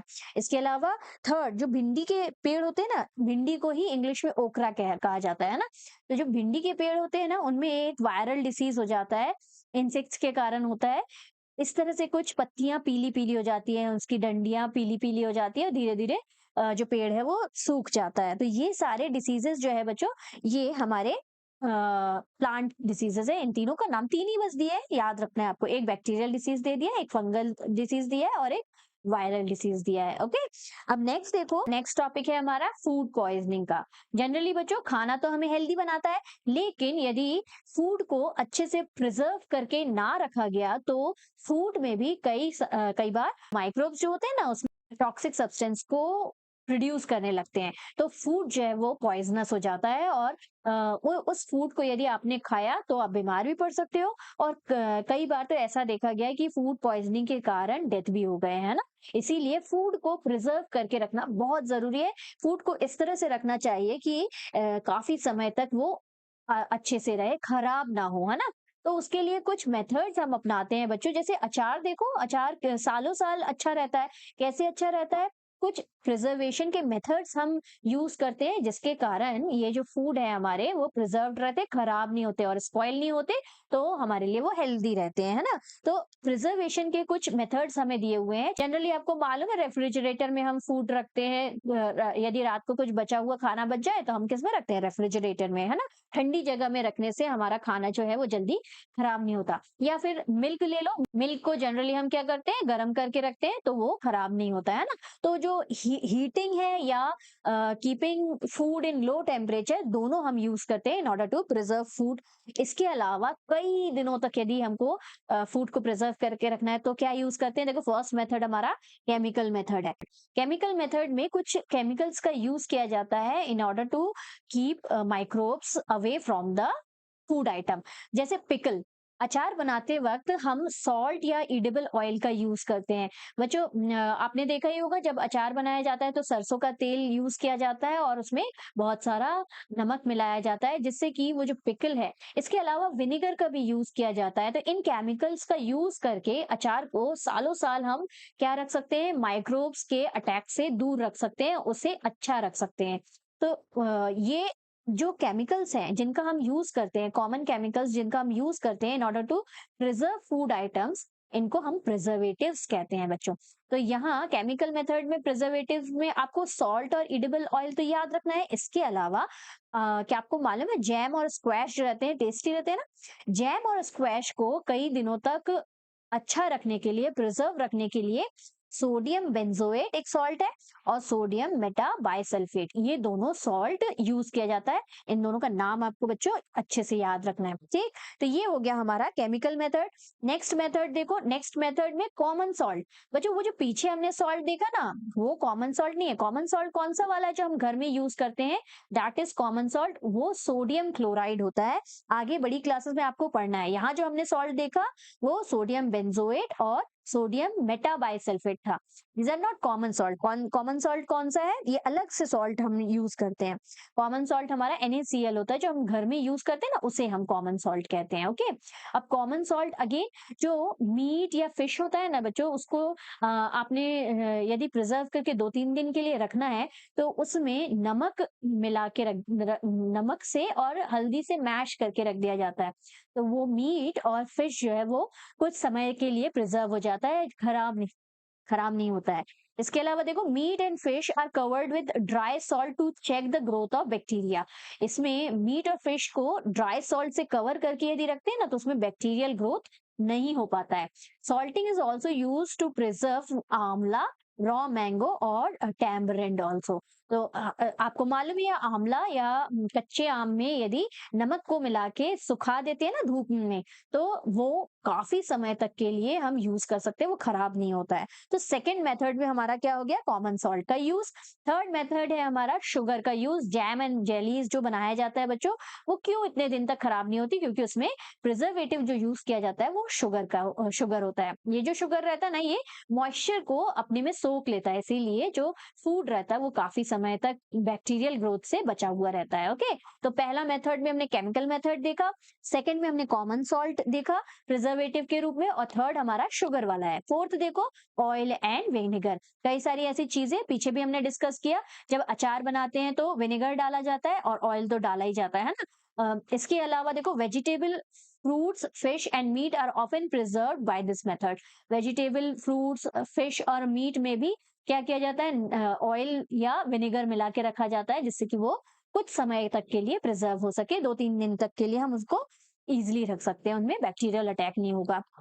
फोर्थ मेथड के बाद फिफ्थ मेथड देख लेते हैं, हीट एंड कोल्ड ट्रीटमेंट। इसमें बच्चों आपको याद रखने वाली जो चीज है ना, हीट एंड कोल्ड मेथड हमने फर्स्ट स्लाइड में भी डिस्कस किया था कि फ्रिज में, रेफ्रिजरेटर में रख दो, कोल्ड ट्रीटमेंट वही होता है, या फिर हीट मतलब बॉईल कर दो। जो मिल्क होता है बच्चों, कई बारी बच्चों आपने पैकेज्ड मिल्क देखा होगा, जो पैकेट में आते हैं, अलग अलग कंपनी जो पैकेट्स में मिल्क को सेल करती है, जैसे अमूल हो गया है ना, नेस्ले हो गया। अब ये जो मिल्क होता है ना बच्चों, इसको एक स्पेशल तरीके से प्रिजर्व किया जाता है, उस मेथड को पैस्चराइजेशन कहा जाता है। इसमें क्या किया जाता है बच्चों, जो मिल्क होता है ना उसको 70 डिग्रीज में हीट किया जाता है। कितने समय के लिए, 15 to 30 सेकेंड्स के लिए हीट किया जाता है, और उसके तुरंत उसको बिल्कुल ठंडा कर दिया जाता है, ठंडा करके स्टोर करके रख दिया जाता है। तो इस तरह से जब मिल्क को हम 70 डिग्री सेल्सियस में 15 to 30 सेकेंड्स के लिए हीट करते हैं और उसको बिल्कुल तुरंत ही चिल करके स्टोर करके रखते हैं, तो कई दिनों तक उसमें माइक्रोब्स का ग्रोथ हो ही नहीं पाता है। और इसी मेथड को हम क्या कहते हैं, पैस्चराइजेशन। क्यों बोलते हैं इस मेथड को पैस्चराइजेशन, पता? क्योंकि इसकी डिस्कवरी लुईस पैस्चर ने किया था, और उनके नाम के ऊपर ही इस मेथड का नाम क्या रख दिया गया, पैस्चराइजेशन मेथड। और विच इज रियली गुड, क्योंकि हमें कई बारी मिल्क जो है वो 3-4 दिन तक के लिए, या कंपनीज को चीज बनाने के लिए, बटर बनाने के लिए मिल्क को कई दिनों तक के लिए रखना पड़ता है ना। तो ये मेथड जो है उनके लिए तो एक बून की तरह काम करता है। आगे चलते हैं बच्चों, सिक्स्थ मेथड, जो लास्ट फूड प्रिजर्वेशन मेथड है वो देख लेते हैं, that is storage and packing. तो देखो, आपने देखा ही होगा कई सारे फूड चिप्स वगैरह जो है उनको कैसे एयर टाइट पैकेट में बेचा जाता है, जिससे कि चिप्स जो रहते हैं वो किससे बने होते हैं, पोटैटोज से बने होते हैं ना, उसमें भी ईडेबल ऑयल रहता है। तो उनको कम एटलीस्ट 6 महीने के लिए आप यूज कर सकते हैं उन पैकेट्स को। तो 6 महीने के लिए उनको प्रिजर्व करने के लिए ऐसा एनवायरनमेंट की जरूरत होती है जहाँ पे माइक्रोबियल अटैक ना हो सके, है ना। इसीलिए उनकी पैकेजिंग जो होती है ना बच्चों, वो टाइट पैकेज होती है। आपने देखा होगा जब आप चिप्स वगैरह खरीदते हैं तो उसकी उसमें ऐसा लगता है अंदर हवा भरी हुई है ना, नाइट्रोजन गैस भी भरी रहती है माइक्रोबियल अटैक से उनको बचाने के लिए। तो जो पैकेजिंग होती है बच्चों, वो बहुत एयर टाइट पैकेजिंग होती है, जिससे कि बाहर से कोई भी बैक्टीरिया या माइक्रोब्स फूड में अटैक ना कर पाए। इसी तरह से ड्राई फ्रूट्स जो रहते हैं, कैश्यू नट्स वगैरह जो रहते हैं, उनको भी इसी तरह से पैकेजिंग की जाती है बच्चों, एयर टाइट कंटेनर में उनको सेल किया जाता है, जिससे कि वो जल्दी खराब ना हो, उनमें माइक्रोब्स का अटैक ना हो जाए, है ना। तो ये कुछ मेथड्स है फूड प्रिजर्वेशन के बच्चों, 6 मेथड हमने जो देखे, इनको आप याद रखना। जो हमारा लास्ट क्वेश्चन है उसके आंसर में आप, लास्ट क्वेश्चन नहीं, सेकंड लास्ट क्वेश्चन है आई गेस एनसीईआरटी का, उसके आंसर में आप थोड़ा उसके शॉर्ट पैरा जो लिखना है उसमें आप इन पॉइंट्स को भी इंक्लूड कर सकते हैं। ओके, नेक्स्ट टॉपिक की तरफ चलते हैं, जो हमारा लास्ट टॉपिक है इस चैप्टर का, नाइट्रोजन फिक्सेशन। हमने पढ़ा ही हुआ है, राइजोबियम बैक्टीरिया जो है वो एटमॉस्फेरिक नाइट्रोजन को फिक्स करता है। और जनरली जनरली नहीं, मोस्ट ऑफ द टाइम ये जो बैक्टीरिया रहता है ना बच्चों, ये लेग्यूमिनस प्लांट के रूट्स में पाया जाता है। लेग्यूमिनस प्लांट्स कौन से प्लांट्स होते हैं, जैसे पल्सेस हो गए, दाल वाले जो प्लांट होते हैं ना, उनकी रूट्स में पाया जाता है। ये एक सिम्बायोटिक रिलेशनशिप के तहत इन रूट्स में रहते हैं। अब ये सिम्बायोटिक रिलेशनशिप क्या होता है, यहाँ दिया हुआ है देखो, सिम्बायोटिक रिलेशनशिप। अब ये सिम्बायोटिक रिलेशनशिप क्या होता है पता बच्चों, गिव एंड टेक वाला रिलेशन होता है। मतलब आप मुझे कुछ दो, मैं आपको कुछ दूंगा। ये जो बैक्टीरिया है ये बोलते हैं कि आप मुझे थोड़ा सा नरिशमेंट दे दो, जिससे कि मैं आपके रूट में ग्रो हो सकूं, और बदले में मैं आपको नाइट्रोजन जो है, एटमॉस्फेरिक नाइट्रोजन है, वो आपके यूजेबल फॉर्म में फिक्स करके दूंगा। तो इस रिलेशन को हम क्या कहते हैं, सिम्बायोटिक रिलेशनशिप कहते हैं। तो देखो यही यहाँ पे लिखा है, Rhizobium lives in the root nodules of leguminous plant such as beans and peas, with which it has a symbiotic relationship. Sometimes nitrogen gets fixed through the action of lightning also. तो बच्चों जो nitrogen है उसे दो method से fix किया जा सकता है। एक तो राइजोबियम बैक्टीरिया जो रहता है वो फिक्स करता है एटमॉस्फेरिक नाइट्रोजन को प्लांट यूजेबल फॉर्म में या कंपाउंड फॉर्म में, या एक और मेथड है दैट इज लाइटनिंग। जब थंडरिंग या लाइटनिंग होती है ना, जब बिजली चमकती है, उस समय भी जो एटमॉस्फेरिक नाइट्रोजन है वो किस में कन्वर्ट हो जाता है, हमारे कंपाउंड नाइट्रोजन में कन्वर्ट हो जाता है। तो बच्चों ये नाइट्रोजन साइकिल आप एक बार अच्छे से देख लो। इसमें क्या याद रखना है, पहली दो पार्ट में इसको डिवाइड कर लेते हैं। फर्स्ट पार्ट जो है उसमें हमें देखना है, एक मिनट, यहां से हम इसको दो पार्ट में डिवाइड कर लेते हैं, ठीक। फर्स्ट पार्ट में हम देखेंगे कि नाइट्रोजन जो है वो कैसे कंपाउंड ऑफ नाइट्रोजन में कन्वर्ट हुआ, जो जो सॉइल में जाके मिक्स होता है और प्लांट यूज करता है या एनिमल्स यूज करते हैं ना। और दूसरे मेथड में अगेन ये जो कंपाउंड फॉर्म वाला नाइट्रोजन है ना, ये कन्वर्ट हो जाता है किसमें, एटमॉस्फेरिक नाइट्रोजन में। तो ये पूरा कंप्लीट साइकिल है, लेकिन इसको हम दो साइकिल में डिवाइड करके पढ़ते हैं। पहला साइकिल जो है, फर्स्ट पार्ट देख लेते हैं इसका, कि एटमॉस्फेरिक नाइट्रोजन जो है वो कंपाउंड नाइट्रोजन में बच्चों दो तरीके से कन्वर्ट हो सकता है। एक तो जो हम फर्स्ट चैप्टर से पढ़ते आ रहे हैं, राइजोबियम बैक्टीरिया या ब्लू ग्रीन एल्गे जो रहता है, ये क्या करता है, नाइट्रोजन को फिक्स करता है और फिक्स करके इसे नाइट्रोजीनियस कंपाउंड में कन्वर्ट कर देता है और सॉइल में भेज देता है। First method.